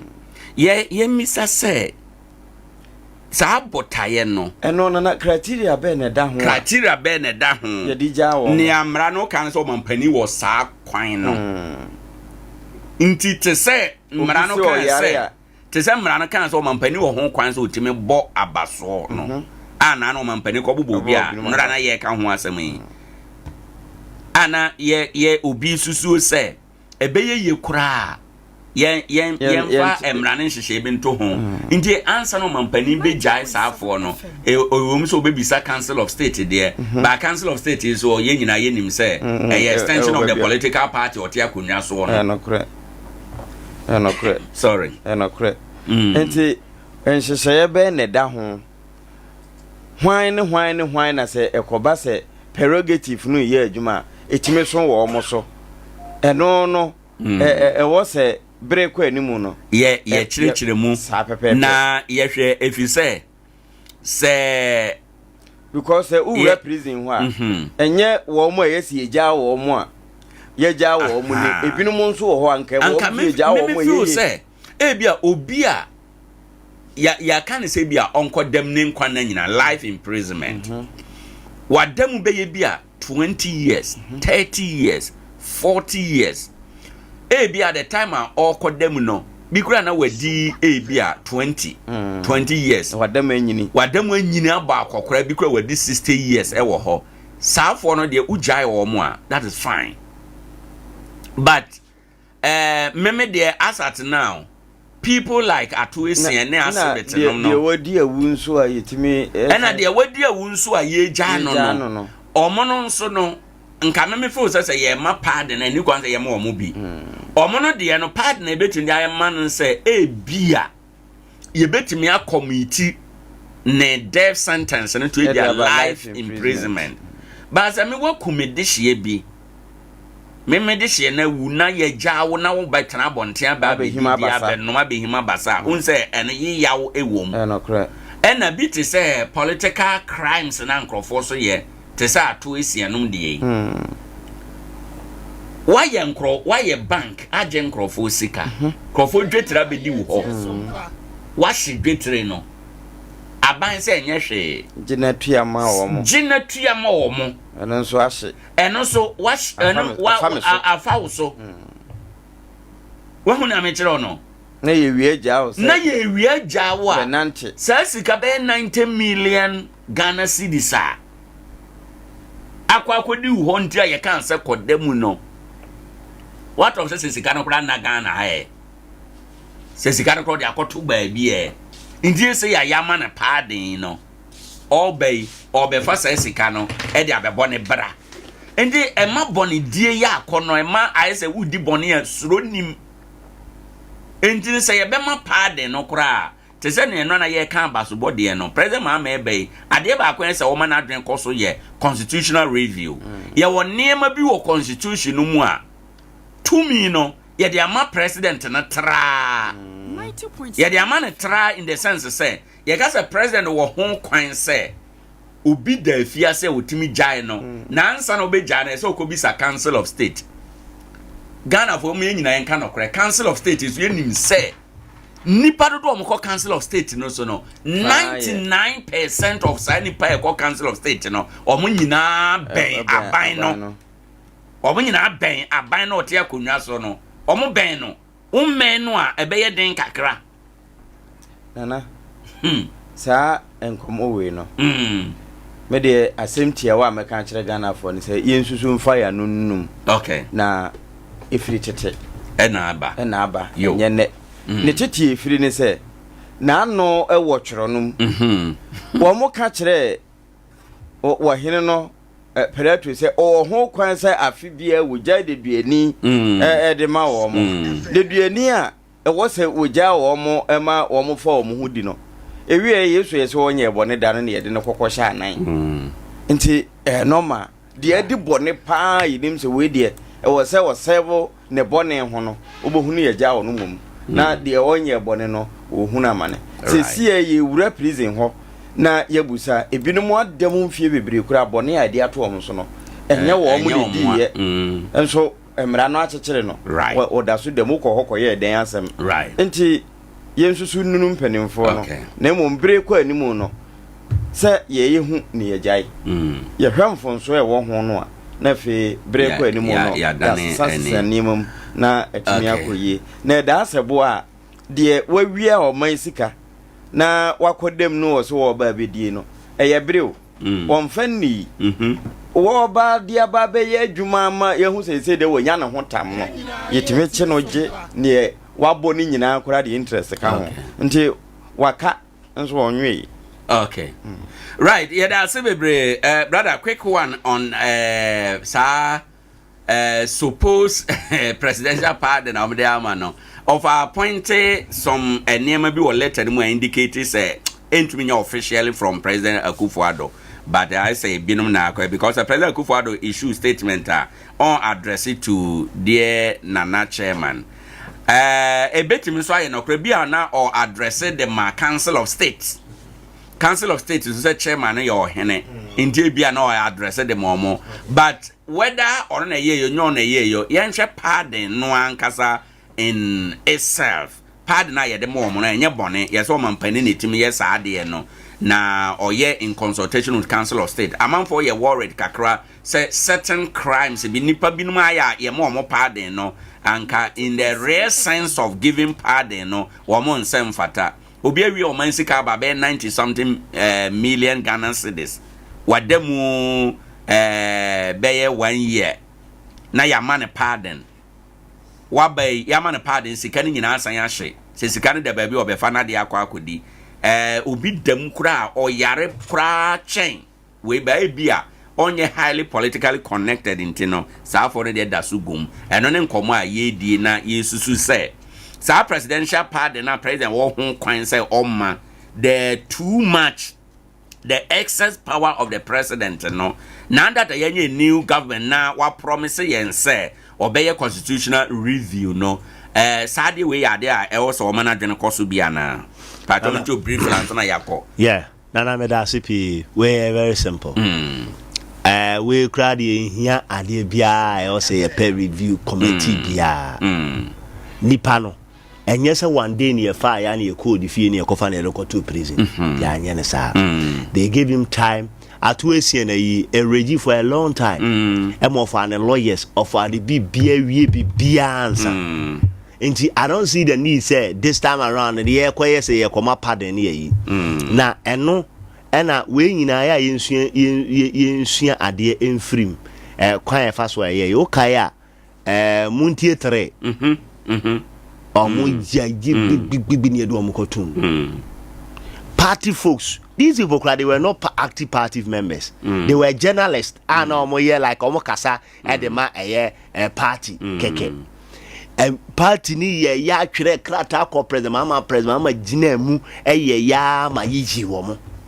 that day nana sa do net to stay here said no they shouldn't have brought them out because someone no mo kan be omo ka kono kwa no it was not in political lie o say nko kafa e bia na do ho kwa na ye kwa na kan problem chief justice no nya political ye bia na juma na oye ba ye omo sa de we bi na me say o mampanyi Mahama Abayi no ebi NCBO we eni so omunya pardon bia right o medical ka say ye more time mom go through process and shishede mo for lawyers edi case na months years asane edu omo kokotum nti ewie ye no na so wadom wet end because omo influential guys omo oska any lawyer bi opo obi as obeti akwa kofa and for them so omo kofa aye lawyers I timi don go too much say case no na e deep kona na yin se Ghana de nka wo influence na oska do bia wutumi epim kwa animu epe good lawyers nya de mo hwetwa ajew and for you not to so obeti anya lawyers am hwetwa ajew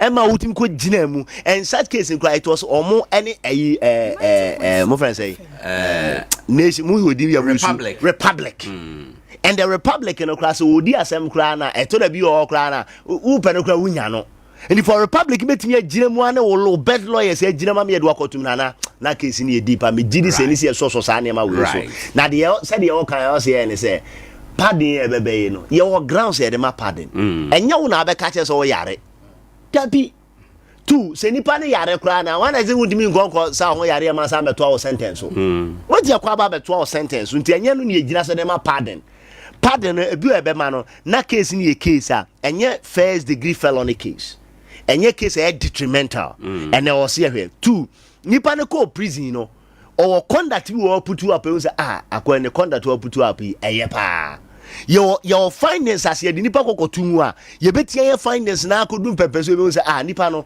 be ye de ade ne fine em say na nye ho na ade ne tie answer ena na aka no bu also wanyini enti obakura na ontime bibia bio no sabe koso havoc because the tie de man for kotum ni say we man long sentence say ye hede ye waye na se ma ne ko ba bio se o sa betena mani mu a adwene na owo no obetimi di asa koso mo ham you don't know o se de bia mo ka say boni ani pedi hia o intention a udidi ye no nti judges no hwe we intention say akwawe aje wontimi ya na je no hye wom se jana ma ne koba oba be koso nti ne ma long sentence tu be ba no na wanyina wi a fe wontimi nya hwe bio no asa be koso problem nti ye ya ne ya we yesa de tu nana ye fa sem se obi disika ne sentence na ye nya review a yesika ne ye beje nya sa de na pardon bia ni ho ma o se pardon be o ama o dia and if the person will stand for a partner pardon ye gi esika enti won yesika de ne onam mfa ntuaka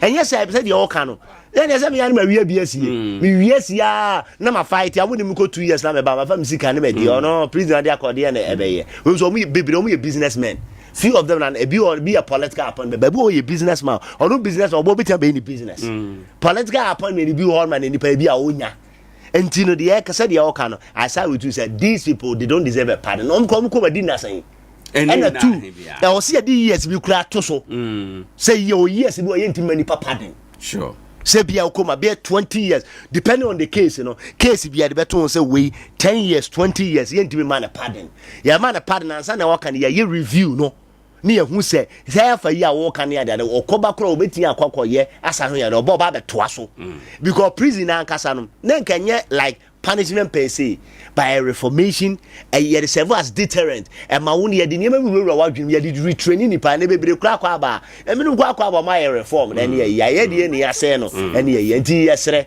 sai USA ne de me de ma read you know another report abase o mampanyi say onye odi ya and we nso na ma yi but me I believe say we mu no even if they would deserve a pardon not this time omu niam omu ye no ene time ye dey ma omo no me gidi say nya de e boa and all grounds kwa na dey ma omo sa brother Philip na aten kan abusan for Adea Akye Abia dwumade na waso eguso no akasima mienu pepepe na abo anope no nwotwe ene ye Adea Akye Abia etoso na afi 2025 mu na ye dey ma we ene no Adea Akye Abia no be ye extended version ye twan ya kopem bra ye benya feed no e dey afri Independent Square Accra na ye de bema ene ne ye de President John Dramani Mahama AC akonya so nti ye ba behwe investiture of President John Mahama kwan a ye to abayi obi se mampani foforo e wo ye man mu a ye de ne si akonya eso mamenye nkrato e emra na ne nyina mu no dwumade ne ye live e wo YouTube Sompa TV esa ye live e wo Facebook Sompa 90.7 FM kodi ya chi wo ho ye be kire pictures ne niema bi na ya kire mu na ne obehunu sa ne ma ne nyina nso e wo adwabo na ombebo na se mamenye enkrato emra sesi a me ba ya ape ye toa so afiri eha enom nananom emwoduma nyina afrosie die nanso woni enkankatese mu denti na isi nkanka hene abibire mu ha asoye etumidie bibiduo kasa yade ma yade bobirim dwane eye obo herbal and medical research center obo herbal for no de wono be expert e wo cardiovascular diseases onipa yakoma eda emu no ene duro ben a eboa temoja ma nipa kwa no nyina no eno ne cardiovascular no na Ghana hanso de obo herbal ene ye expert in cardiovascular diseases eno ti wuti yade a aye kwankoro no na wonso wonante kakra bi a na wabre na afi kuma no ebo peri de bia wo de omoja broso no kosoro e bia won so wonan ne wasere etimi tutu ne to da yesisirisi da wo de ananse ache wo yam timi hyew enso na bibia nsie afei wo bo ene wo kwanji etimi twe wo man me kire wo se wo ni padua no ba bia ntini ne moja fa bia de akunini na wo ma bibiduro kasa mamu yade nyina adwane ene obo hebafo se wo hu ekira kwai e wo sunyane krodua mu ha wo behu ye wo Zinco Road ye ben Divine Junction ye Immigration Information Center ene di hwani mu Accra ye wo Kasoa Techiman ana Nkoranza nso obo heba asoye ni bi wo ho ubenye enupa bi wo Green Light Pharmacy Mosaic Pharmacy Edike heba odumase ana ba bia eto no bia frey wo 0245 700 248 ana 0249 761 508 obo heba abibiduro kasa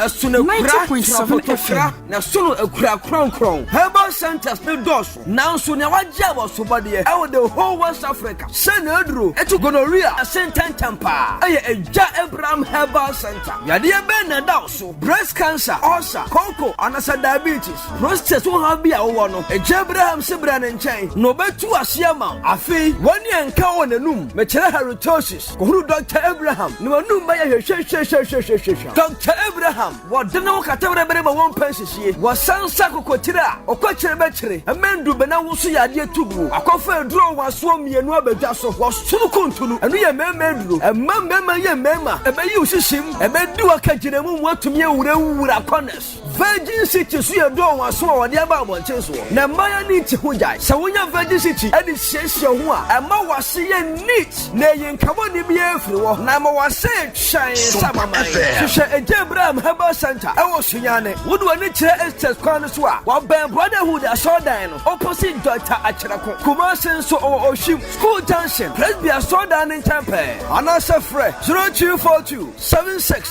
4835 and 0505 740223. And Abraham say, what the idea be about in chain? That's what we draw. The idea that same to us. Sambra Bejusika. Annie, mpanyinfoɔ kan a yɛmoa sɛ bibi nsikwa saa nso na mpaniampa ni nuane ampa maye odasani a moje di me ho ntwie nko ade ɛwɔ sɛ mebɔ me ho ban fama didie mu menumu ene mennamu me ane bɔ mochichie no sɛ mefiri nsu ase bɛka kyerɛ wo sɛ ɔdenkyɛm kɔ akura a yɛni machinye me nua ba me nua bɛma me secret nyina ne ɔkɔgye aman prekɛsɛ heba powder ne mixture ne capsules na manoma ma me ho ayɛ din matu mire na wiu nyabotere na me kyerɛ osie no sɛ diabetes pressure candidiasis gonorrhea odepo a me kyerɛ mu white ene nnamu nsayare bie wo nipadua nim me nua mema mu amahoden wo fem mode boss ana mu agem mode ane okogye aman prekese heba powder menua ma mo so amaten kanira mo konfikyira mote yaw mekire mu a menstrual pains atadwe mo so mate denne mo modena na mo kope okogye aman prekese heba powder ne capsules ene ne mixture na mo mu bobi ne betu ase kra adura meka ho asemi na na mo frɛ ne bubu adaban asiminta no no ebo adwuma yi enye no nko o ye wo okogye aman ko powder surgery edi koko hu dwuma sɛ ya yamtim sisi yare minimu kwa ani posa uja wona ya moja nko a babia koko na didi bia no odia ne okogye aman ko powder kai sɛ ɛyɛ mixture ena capsules aduro ni o aduro ni adabirijo herbal capsules mixture ene ni tin ya duro soronko kra Dr. Ado Spiritual and Physical Herbal Center diaba sauda femse team enye kasa bomodena na kogibi na obesara sore brane hwehwe ye kira kwan won Nkoranza kumsa domase nearby Kikimi Sport apenchire mufo betima frɛ Dr. Ado wo sa kasa homa mai so 025 7820 ana 054 7037 475 Shannon Suma me say we physical and spiritual works odi ane se obeko nanim na wa solve your problems Dr. Ado Spiritual and Physical Herbal Center abibi drofo nyina headquarters no anokwa maji Hamedi me pa chinyi jifo na namaji Hamedi sa no Dr. Amagashi na me kamfo de amount de ade eya etunya de ote Hamaka sa no de Hamaka ye adwuma enu ne betu ya de na se me nue nkwachinchin mrawate na bomochichie frinsu ase beka cho se odenchama wu a yenyi na tinye maso hye hunaji atum se Dr. Amagashi wote Hamaka sa eye stroke nyedwe ya de na fo miensa pe ode betu ase asthma enu so simanum no otu ase eyam kro ulcer wode na fo miensa etinyenti ne kuma bonso nkronso ye hwia Dr. say ne no ntontia waje Hamedi ode tro kunkum Bible mu nsem kronkronkron ene betu spiritual marriage na se honhom mu nsem a etena wo so obi ne wo beda yato waduro ade bi ye fa honhom mu no kwahwehwe Dr. Amagashi akira kwan na obesa dia maw nsanom na anu ya mani krotwe risa me hne santamu medie bi ho adanse drugs ene nipa na to mu ntentan oja ya enyai fa wani kira Dr. Amagashi ho na kwakọpɛ yaresa efa manom he ne ba na mema yebo mu krokro sadi agrade edwedwai eno so fa kwai na obehwe no asan yade kidney yade eno so Dr. betu ase Amagani Amagashi a ene ehu amagaho Waterchiman hwehwe Dr. Amagashi wo hansa kane just akwan so wa udru Pentecost and Sunday no ho a wonsani fa so behu ye signpost kai na frɛ Waterchiman contact 054-458-0936 Takradi ebon Apostle Dr. Amagashi ewo Kejebiri adjacent Kejebiri Government School Fred Dr. Amagashi ewo 0547-04 0544-307 or 0544-580-936. Dr. Amagasiana. Wama me ho adwiri.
Sompa.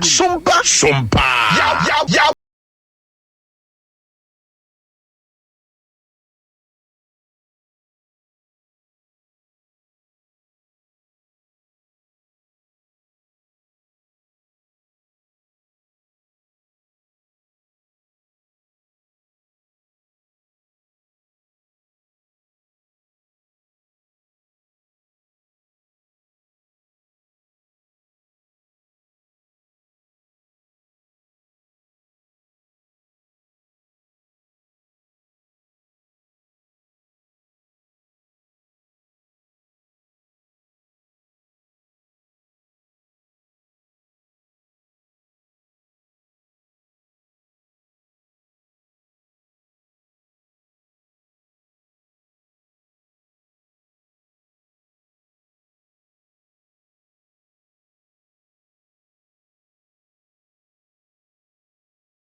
Part 2.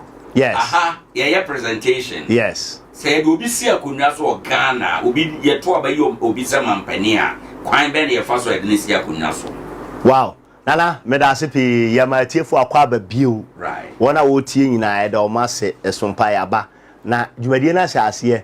Amazingly, hyase in a grand style. Cause enra o hwe ya usual time no.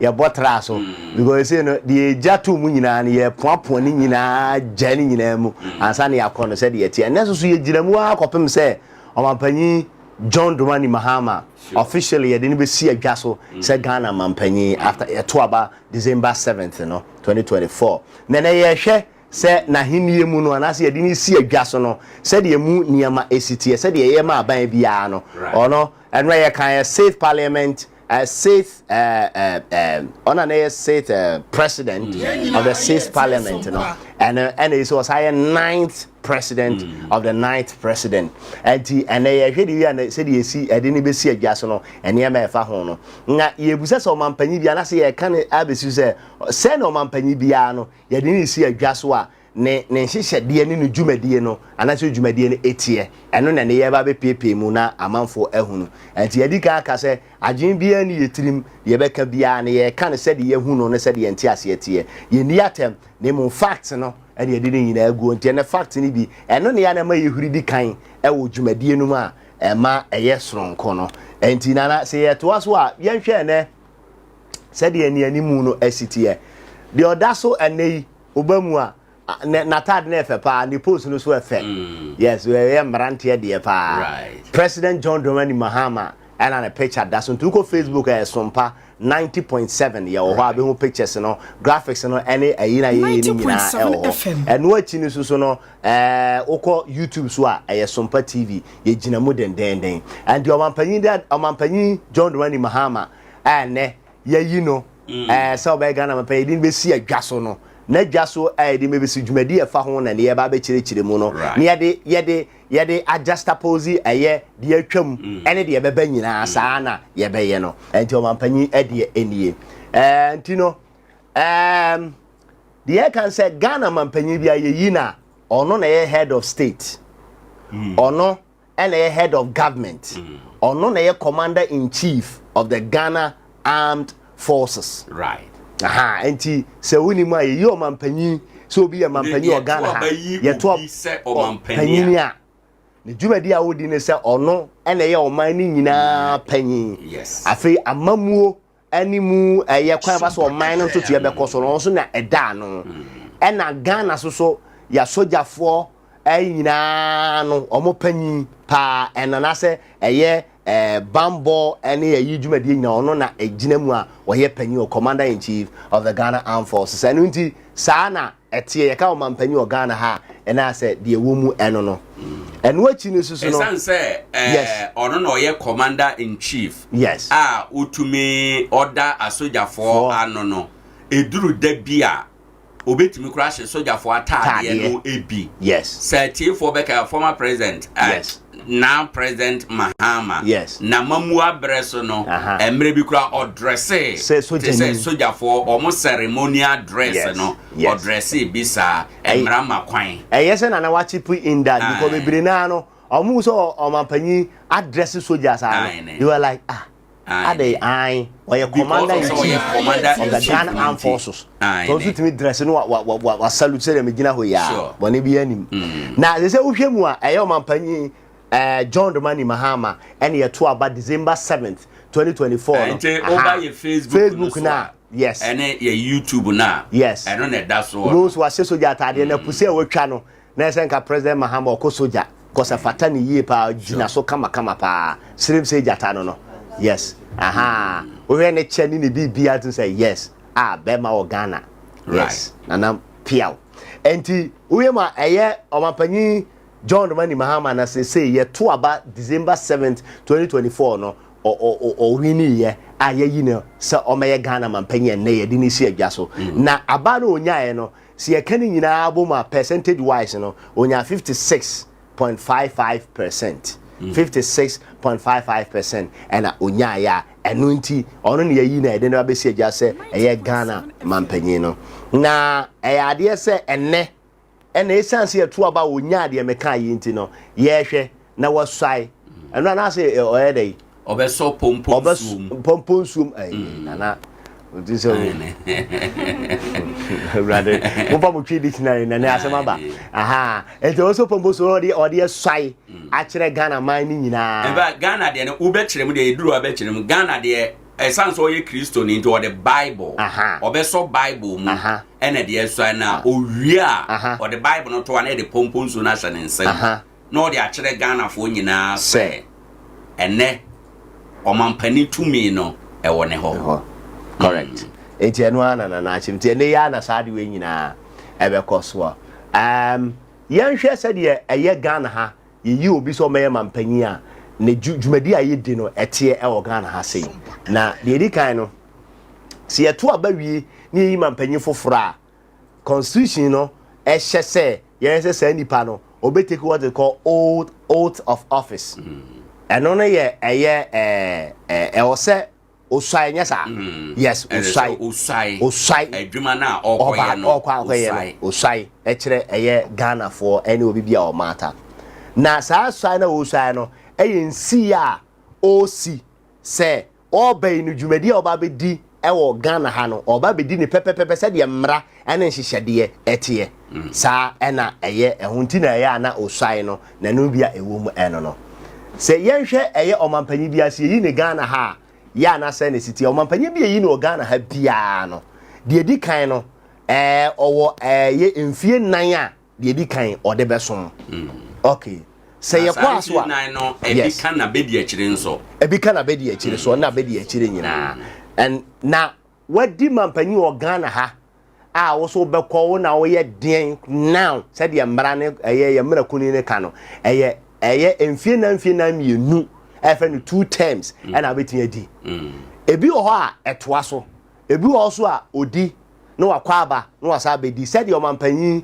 John Mani Mama odi yɛ a sɛ wasa akɔ aba wasa aba bedi no ɛno nso so yɛ makwan saa na Ghana yɛn hyehyɛdeɛ no ɛteɛ and he said deɛ kan no ɔno no deɛ no I think it's the first time ɔno na yɛ first person wadi bia olusu yɛ wakwa wasen aba oba bedi yes ɔne Donald Trump ɛna ɔmo ɛbɔ so aha enti no saa dwumadie we say no Ghana ha no Muslim fa na nanka kɔso yɛnhwɛ sɛ de siti ai enti no ɛna die no aha na bɛkɔ so ade nye Blaster Square Blaster Square any agreement so this is the design yes for and say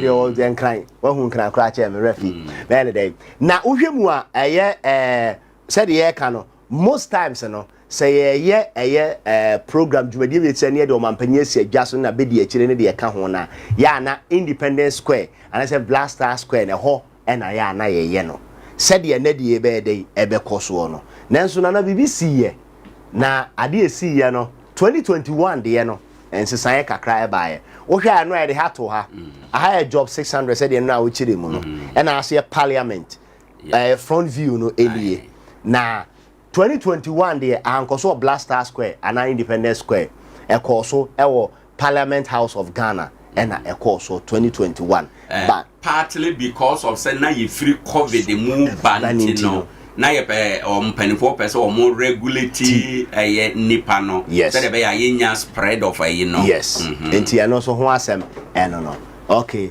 na ye hwemu asa adwumadi e frɛ no swearing in ne investiture ne ye nyina no swearing in hwan na wo hwɛ sɛ sa adwumadi ne betimi akoso enie enti sɛ do ginam ema mampanyi so Bible mu de kantam no so akofonanum de kire se tumi ababedi ne nsam de oginam ye di sa adwuma no the Chief Justice of Ghana and currently Chief Justice of Ghana ha Justice Gertrude Tokono ono ene da ha wahye nata ne chef fefa hye nata de ne ma hye ne nsa no na ni nyina wo de kire na nye emra se ne babeka wande ye ba kire ni nyina de nti o mo hye sa na ma we nyina de a kire enti Chief Justice of the Republic of Ghana and conduct the oath and other solemnity na wo ho na se niema ehia se wo se de nti ye ko wa kasa no na saa de wo ya wo se most times no ya momo mutiman mu no anaso momo mutimi ko dwumadie na sibi no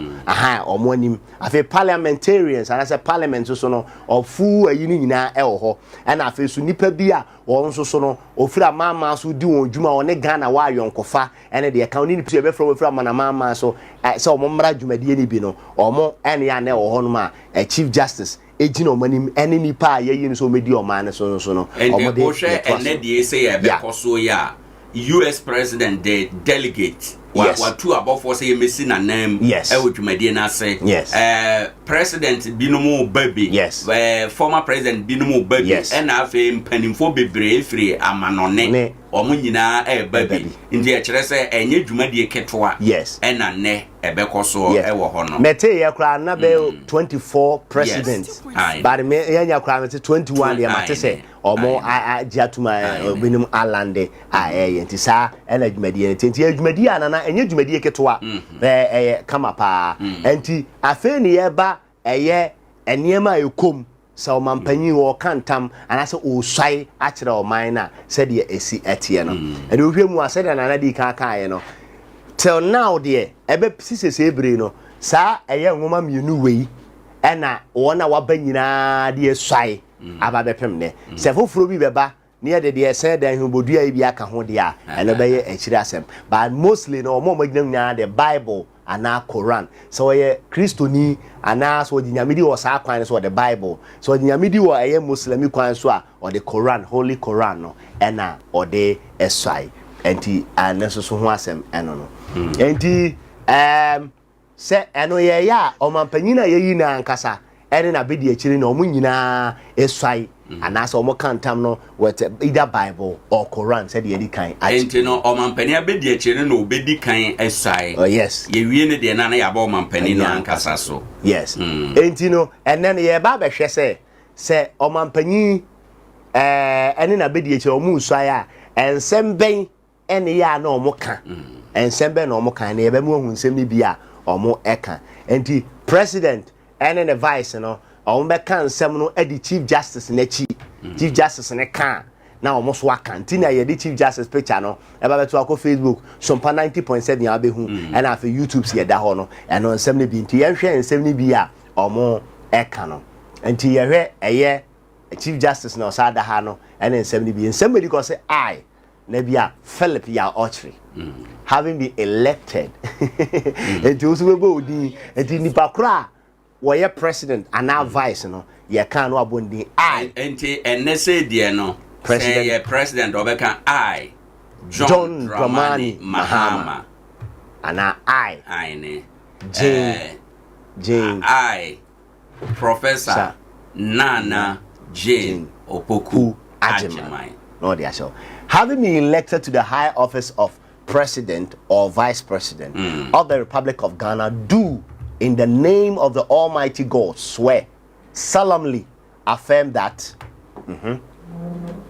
I will be faithful and true to the Republic of Ghana, that I will at all times preserve, protect and defend the Constitution of the Republic of Ghana, and that I dedicate myself to the service and well-being of the people of the Republic of Ghana and to do right to all manner of persons.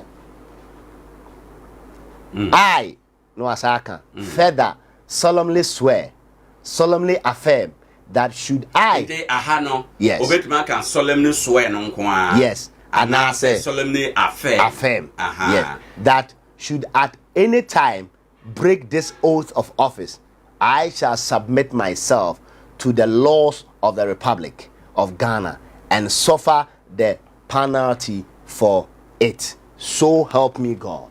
Enti nana ensemwa we ne ntamwa yes ansana omatena kunwa no so yentumi nkyere ne nyina mu yes oboni din a na waka me John Dramani Mahama a yato abayi me se omampani ewo Ghana jino nyankopon di mu edin se kantam se medi nokware na maye medi nokware meye nokwafo na medi nokware ama oman Ghana ade nyina mu abre nyina mu no hyebo se meyen na mabo na mabo Ghana amamu humra constitution no ho ban medeme ho ebo afode bio se mehwe ama Ghana nipa nyina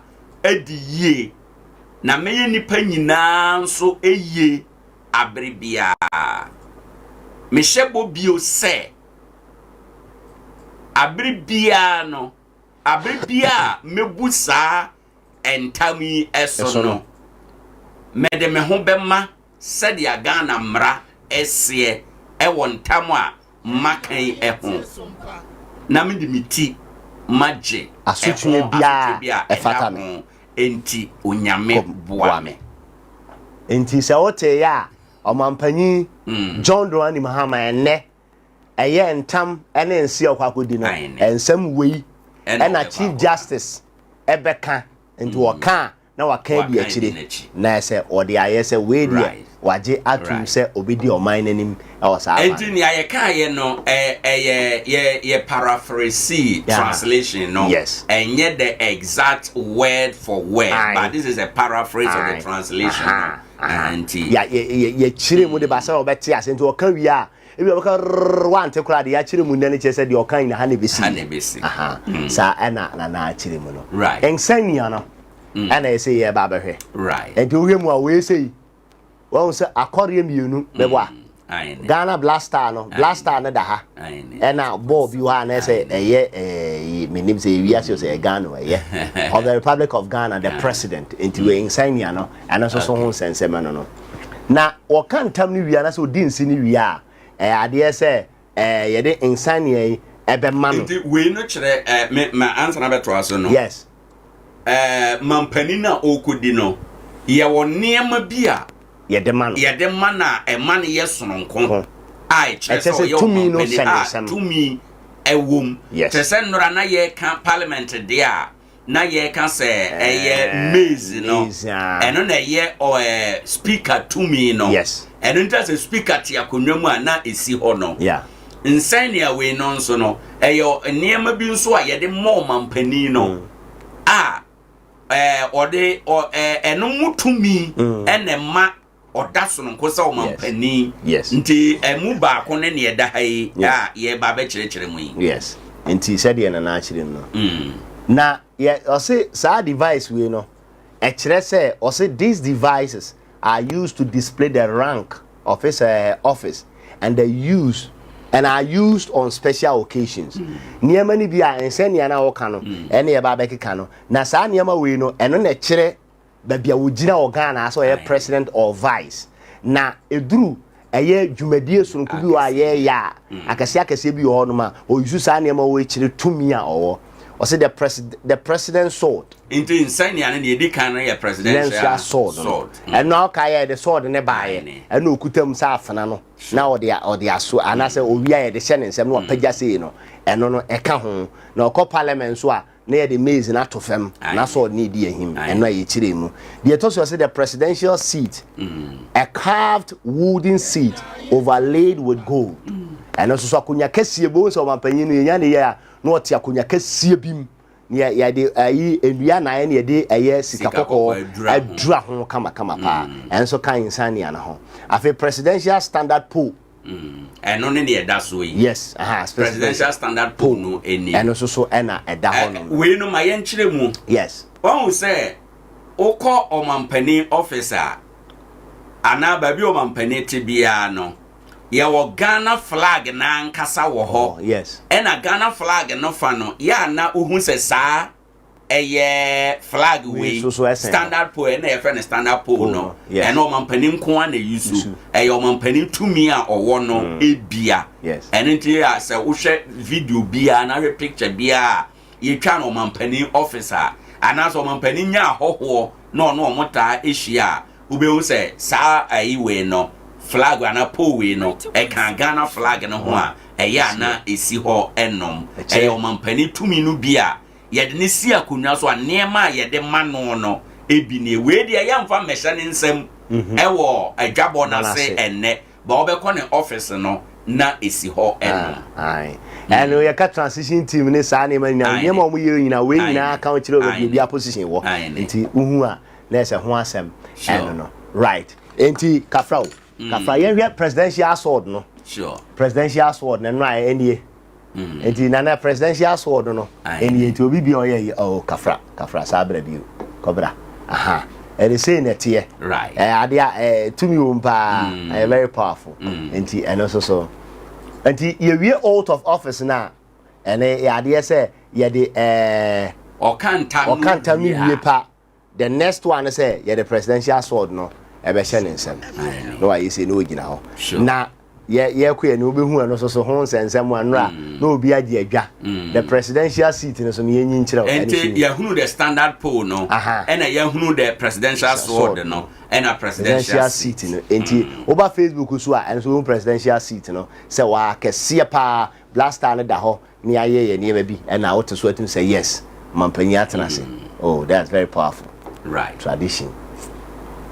The president then ascends to the presidential seat following the oath of office taken in the presence of citizens, government officials and Parliament and also international say all the Osha Adea no a sequence so yes Omampani Odin say e can tam no ewia na the presidential sword national sem no the actually Ghana for ni wia se nyina say enne Omampani tumi na bedi ne ho yes owia na wa foro Omampani akonwa no na watena so kire say ye de ne to aka akonwa kire say oye Omampani ewo oman emu nti say do bi si akonwa so omampani a kwan we ne yede no fa so ansa na ne to aka akonwa ye omampani akonwa no all right yanko yenim right nti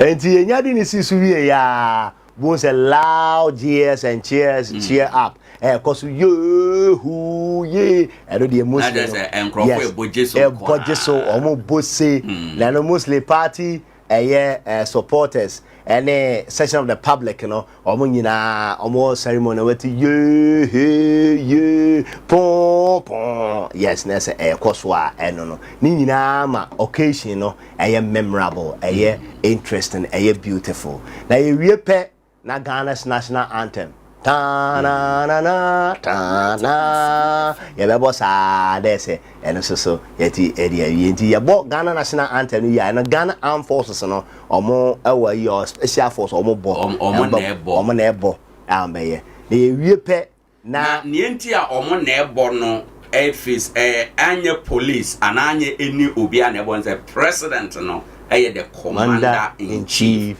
entina also soldier forces asoja for na ebo sa no yes was say ye wie pe na national gun salute no enso to aso gun salute no yeah enti ano so dia na ekire president or say recognize the president as the commander in chief of the Ghana Armed Forces and president of the Republic of Ghana enti soldier for no ebebo national anthem no omu yomema national gun salute no na de ombese omo kire nse ye panyi ana ise oti adwaso no so na ye Ghana man panyi ti na hu sa na mani na nti ade bia bekoso wo dwumadie ni bia wo enchiremu wo de nyese omo ye ne kwa nyese to ano afre hello adro so systematic be board o ma pen da bia be ye bia wo de ekire ebi na ewo ase eno na ye chirechiremu kire wo se na be ye hu bia ebe ma watimi ye hu de nti asa de ni nyina koso okay so yenhwe akofuna no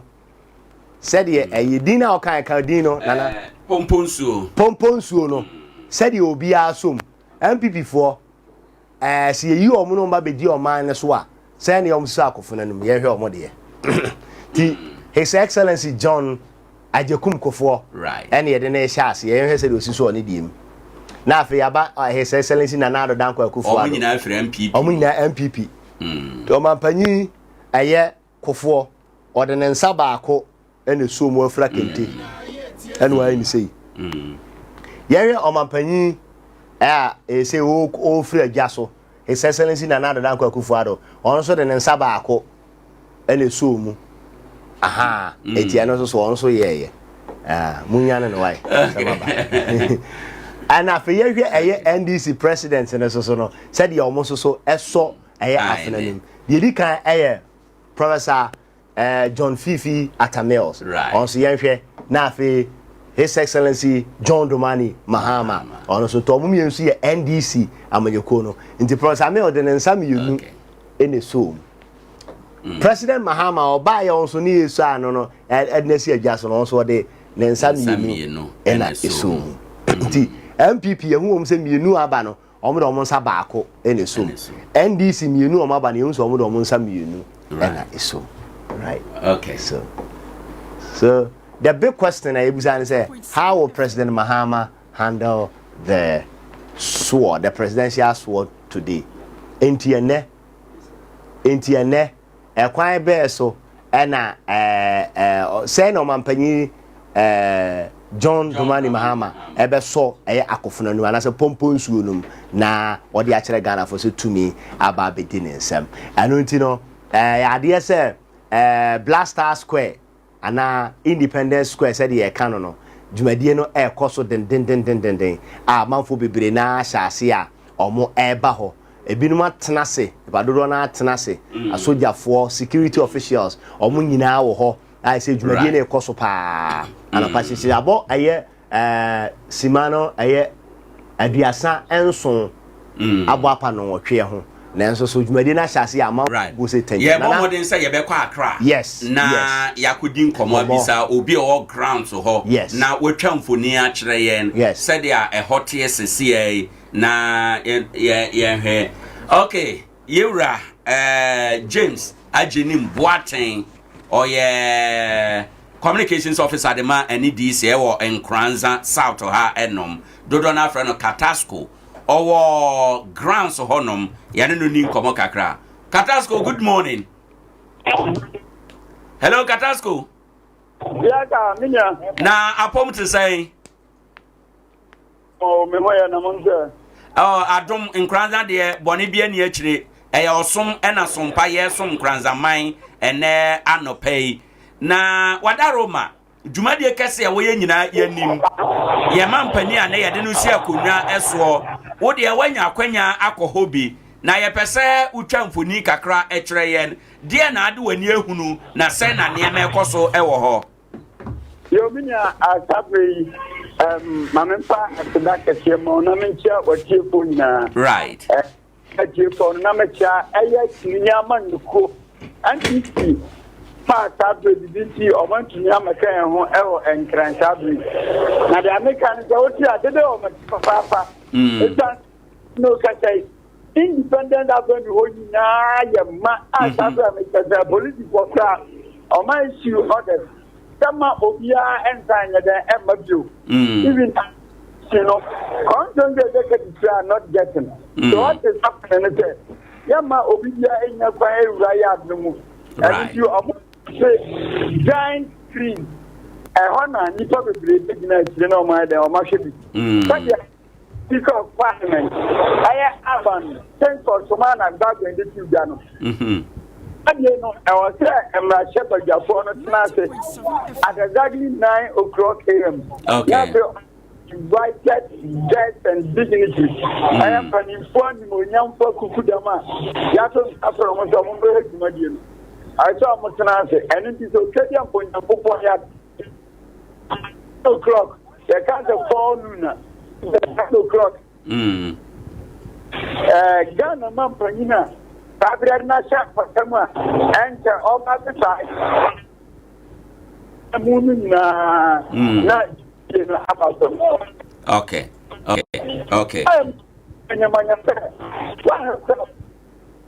Yadia ubetini evuna mana yi kanza domno apa place for papa.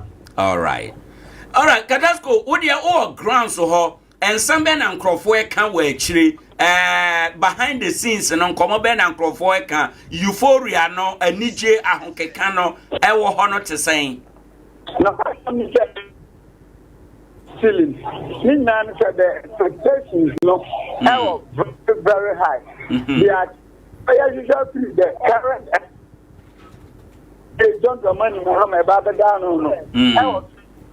The point I also talk about this year now. It is unprecedented. I would achieve AM million near Chirepo a hands on 1.7 million. The minority struggle to open even 84 now obedient around one year the super majority leader. the expectation no ever through. Right. Can say, you should thank the company within some few, Omra Method and Yama. And if you know, so can say, they are reverend of Bokano. Penam Pride, the young Caneho. The death, I'm an adult. And yes, over to me, I can assist Yama within this short period. Right. Okay. A shock absorber said to the study and which idea of the court. Abaya Academy, this is the national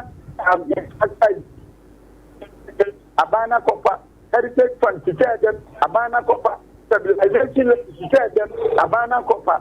It's just a dependent to Matema Bank.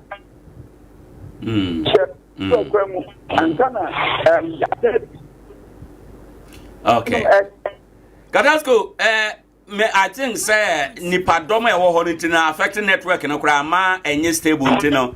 Ye na was na later in the day no ye wie dwumade na ye be san aba na ya ba behwe sa de esikoye. Kwanya usensha woni o chepo nyana mencha kranza for ma so musisi Okay.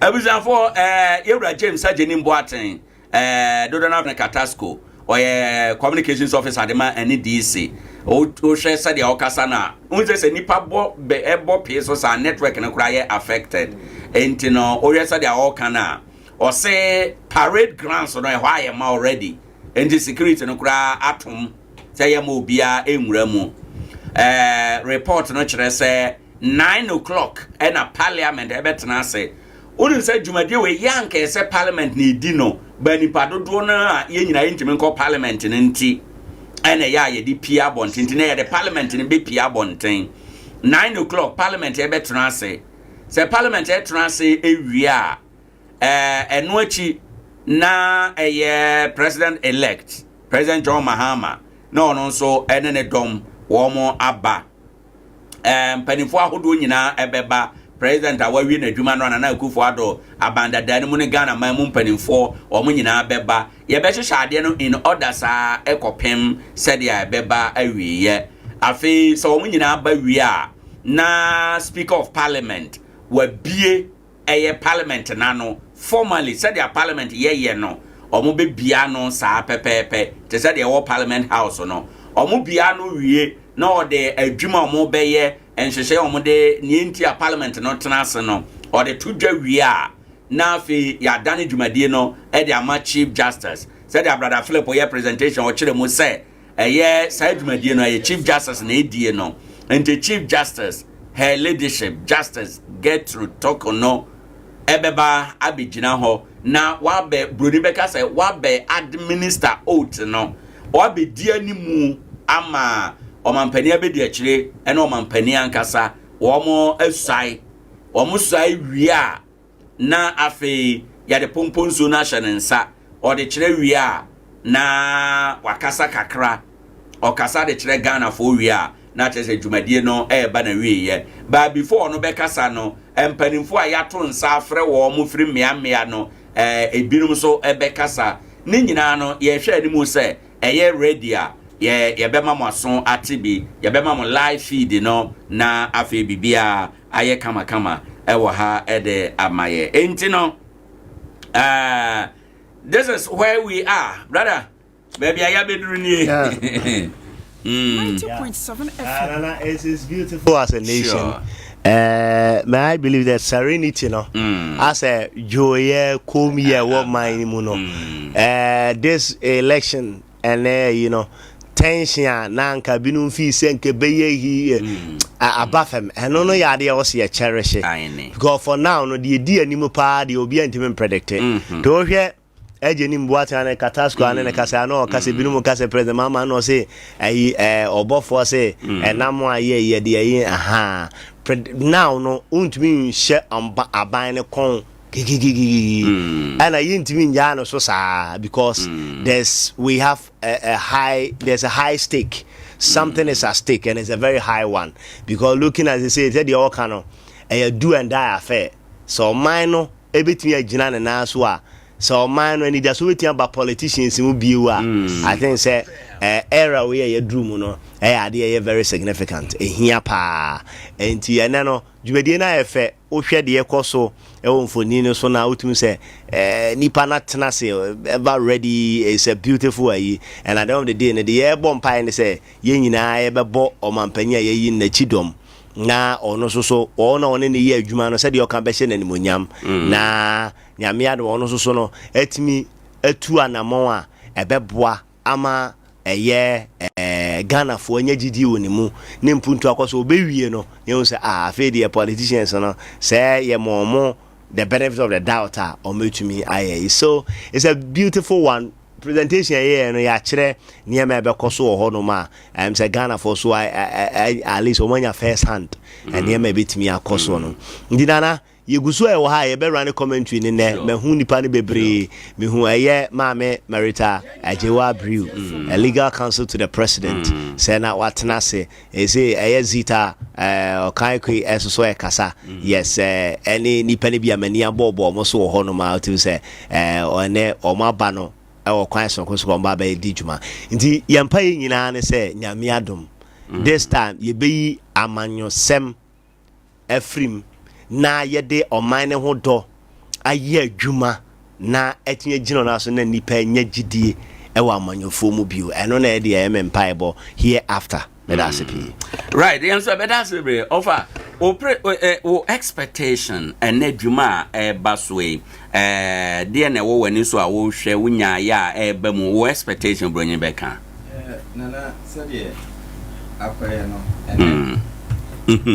yeah hwese mampani wodne nsamienu ena beso akofina no ana so wode baako na ebinum ready meanings to say wode mienu ana se baako na besom afi to whom much is given much is expected said the abawe ye to ne boom boom boom boom edema no ye de kureka ye nkwanka waso ye wie kura wase na adwuma se ya wo ye adwuma echitaa no nso de ye de amane deda ne say hunti de aka ye adwuma yo sabire no ye say after election no campaign de aka ye adwuma ye bompa ye nso ata e kire se bibia be jojojo na ene niam nyina be kama na sa colorful ceremony eti say in way history ni ye twro nti e wo say ye twro na ye twro ni yie na eno achi no adwuma nso eto aso na say de yisi eto aba no e kire say the second coming we no I say Christo maye to so mienu we are na de enye ogwama biu nti sabre no enye dwamfu na asem sabre de eye arenade boot for boot mugamu adwumayo right enye in a hurry kura we hurry up nti yede ya bompa ya ta akire na adwuma bia nso wo se ye yo editor akire ma enkunimudie ba no ye nso ya krado se yebeyo sompa de wo de yan wo de asem sure hwe presentation e course yi right ama wunnim kura waba be hu no kure nti abri bia wo se afidie no nso ya wo mane da ha na ebadwadie nso a na waba me ye didwa se ye bie school ye adwuma na adwuma no nso ne ye chenso ne ye san beyo e wo 2025 yi mu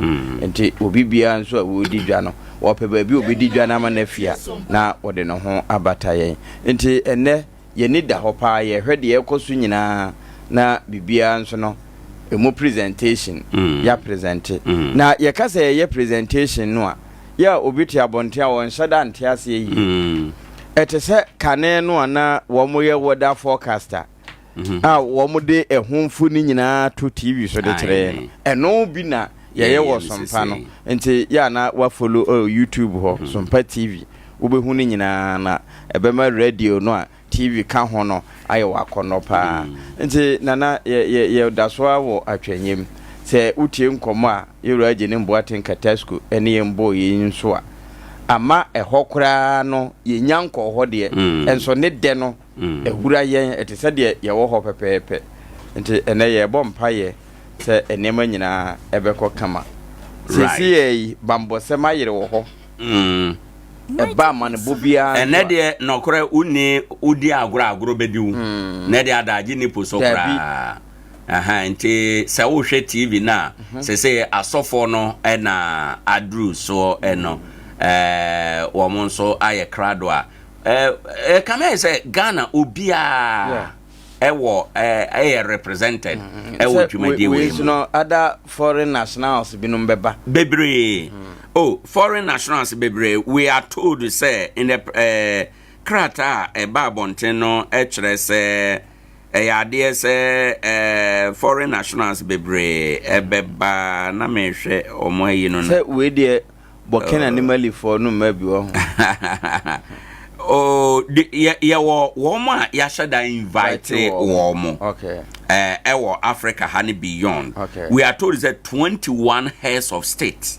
And a baby. A mind penning for do ba kon. Ebi free Africa ha. And ebi nso free beyond Africa. Entino we ne dia eba. Vice President miensa. Ena baby. Okay.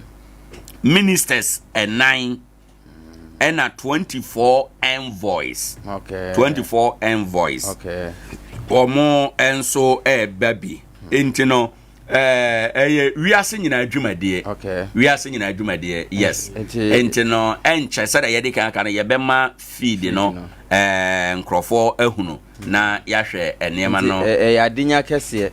Yes. We no nso no twero bibi ewo wiase nyina. Se wo hwe demokrasia yakofa ba ya Ghana Africa ha de meka se ye na yetimi akuta ye die mu pa na abribia nso no ye de bi ka ho abribia penti ne foforo enti se wo hwe afi de ye kwakoye ya eno nso ye penti foforo kra na ye san so penti to the world enti penti na wo kan ye no ye to aba no wie ye no ye kwakoto aba no kra na tension wo ho no kra pa na ehu ahye bi mo I am share ewo ho hunti kura na binu mo ankoto no ye to aba no wie ye no hwe time a Dr. Baumia obeje to mo say wadi nkuguo no kra o kan saasa no wie ye form bibiajo no kra eno ye ade ba ko a paint na wo kan no ho na sha ase free ye efrize ne a ye no entansi dabi aman ahodo bi eso enti yen no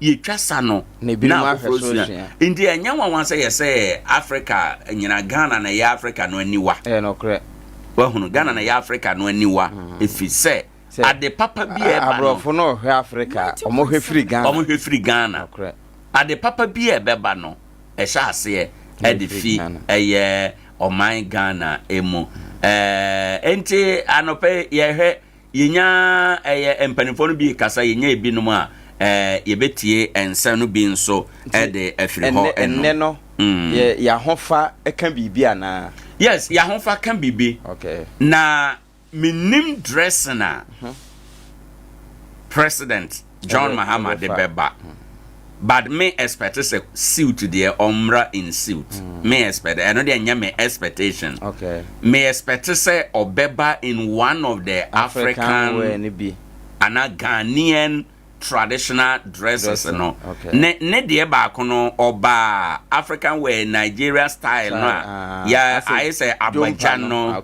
jam ana jampa no wa hye na otu we no egu so I am expecting say because Osha President Kofo ba in a kente President Kufuor ba in a kente Professor Mills ba in a kente wetu aguso a Osha atade wa se na wetu kente na aguso fantefo ne anwonafo style of kente no saa na ode ebaye entine I am expecting President Mahama say obeba Africa or the fugu be nya me nwanwa but suit do the be ye me nwanwa because na ye pure traditional day say na ye projected the Africa the Ghanaian in us no say na ye danadi because so for mo te ho na nipa be dressing no African ayi ebi shekente ebi mami oba sisi a o TV so uto se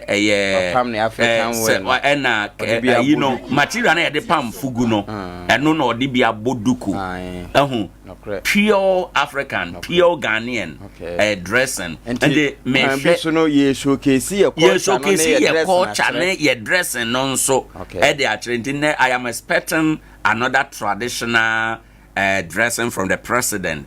Of course, Auntie Jane, Minsura make us obeba in a kente. Okay. Or not there as a woman, no, obeba in a kenta, bia, obebo duku, wapam no, skirt and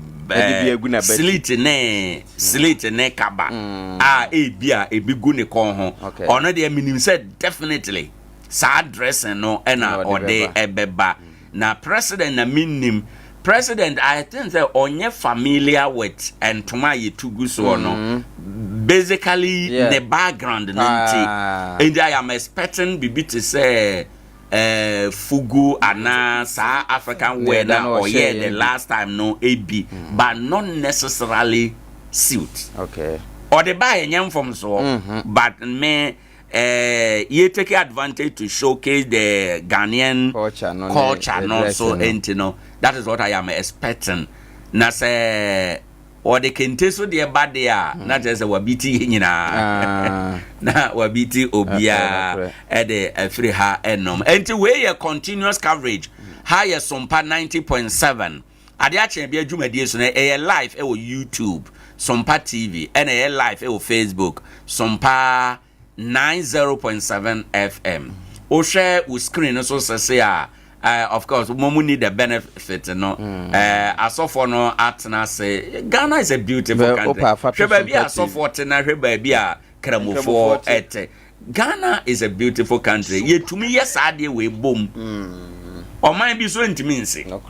O man bi so ntimi ensi. And we are a proud nation. I think I was say you protected Sanema way enyina obia o hwe wo mo a onu asofo no obia kita na Ghana flag aduane bi te say gari adua mo kokko itimi kan nyina bom edini ba Ghana emane ahade emfa ho ne somo a wo mitimi ka bom man yeye possible ka bom no Kwabena Kluche, ewo TV3, or my rundown of the program activity. Yente kakana yenche exactly near me bekoso. The speaker's procession enters the chamber. All will rise as well. The Right Honorable Speaker will take the chair. All to be seated.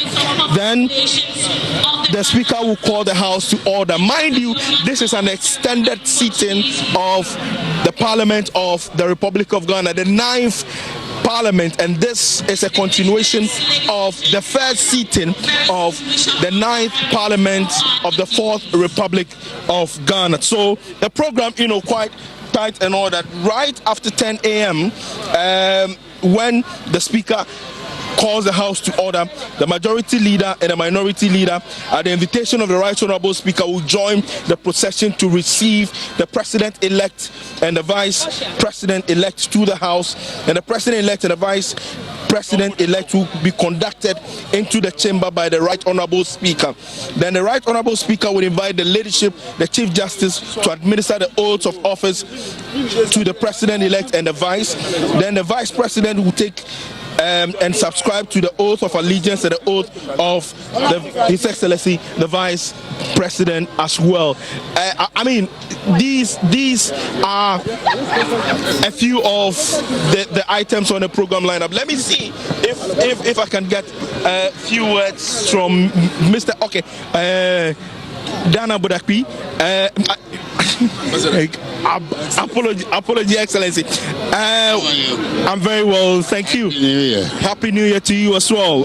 Congratulations are in order. This has been really all of. Okay.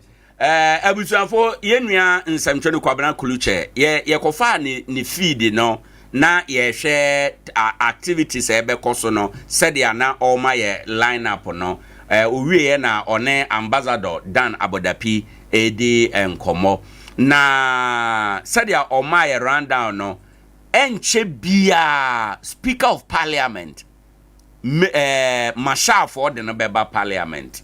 Masha for the no beba parliament. Masha no parliament approach for no idi omo komo omonde no beba parliament. When we say program on Independence Square by your fan say Parliament of Ghana.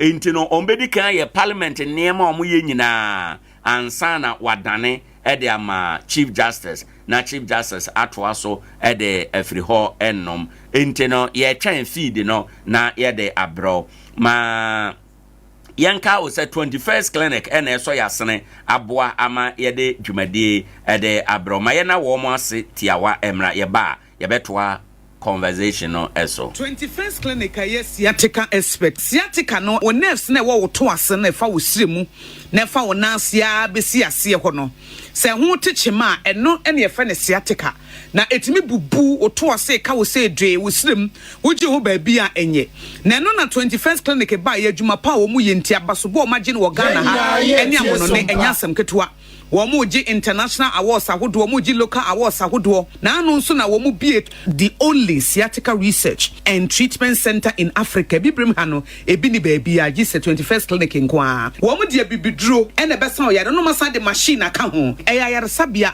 yare bia wutimi de ko ne mama de ba ko a womu gidi womu pa no sciatica ena stroke nso de kwa diabetes ne hypertension ne ade Ghana ha baabi a womu ho Nkoranza ye ne Presby Bank ne di animhwe ye ben Children's Park Techiman ye wo Enkane GN Bank Dynamo ye ben police station no wo sunyan kwan so ena Kumase ye wo Ahwa Overseas ye ben Alpha Radio ana Timber Market Freyen wo 0544 664410 21st clinic ana womu ye sciatica expert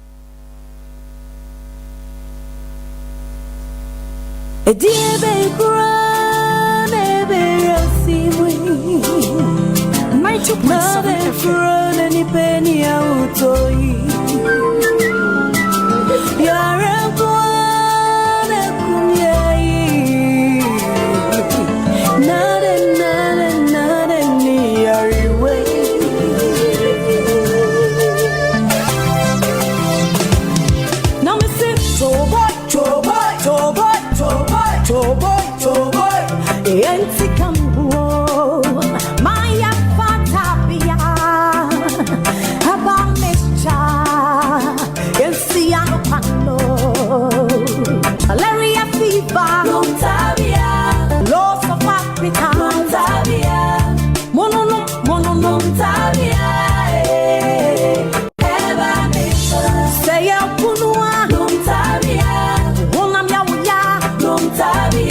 Akye Eba mixture.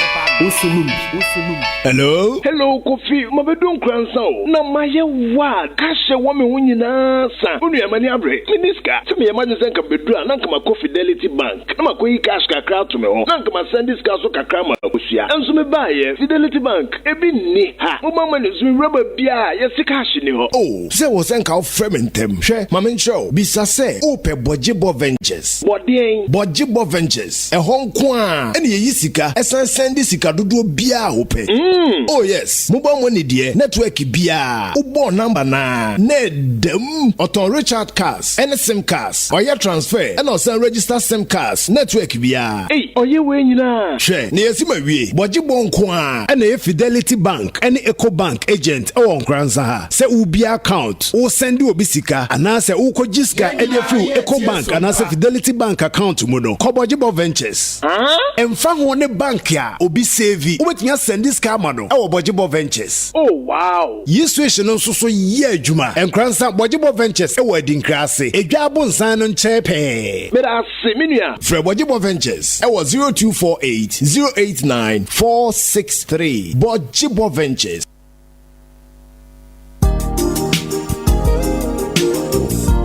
Na Adea na ya obeyi a oda former son ye funu mu emunumuni. Oh, Mr. Entry, eye also yare ya titi me ben fie pi nanso ne yam nyono da se me kire no ahodo amato a me hunu hwe a ebe ye nwanwa menyi ni se what ulcer tamfo Haxa capsules any Haxa mixture yanum bom kutia ulcer no bia ma no anom anka ne ho ato no dadaada ulcer dro de eno ani Haxa capsules any Haxa mixture ankom ni nchiremu ulcer ye kura eto ye funu ene ensunu mu etuma wo ye funu ekeka wa wogire ho a enye ulcer etumi ema wo ye cheko ebre a wadidi awie so how eye ulcer de a kope Haxa capsules any Haxa mixture nanum bom na ho ebeto pedudu atu a ko okanshi drug lane Kumasi Dani Herbal Takradi AA Mensa Anafre 02038228855 Apinfo abatanya woma won mofra no fo ene mofra woni mfie dumienu enka ho Haxa capsules ene ne mixture ulcer tamfo edie age adwadie nkratoyi yi atom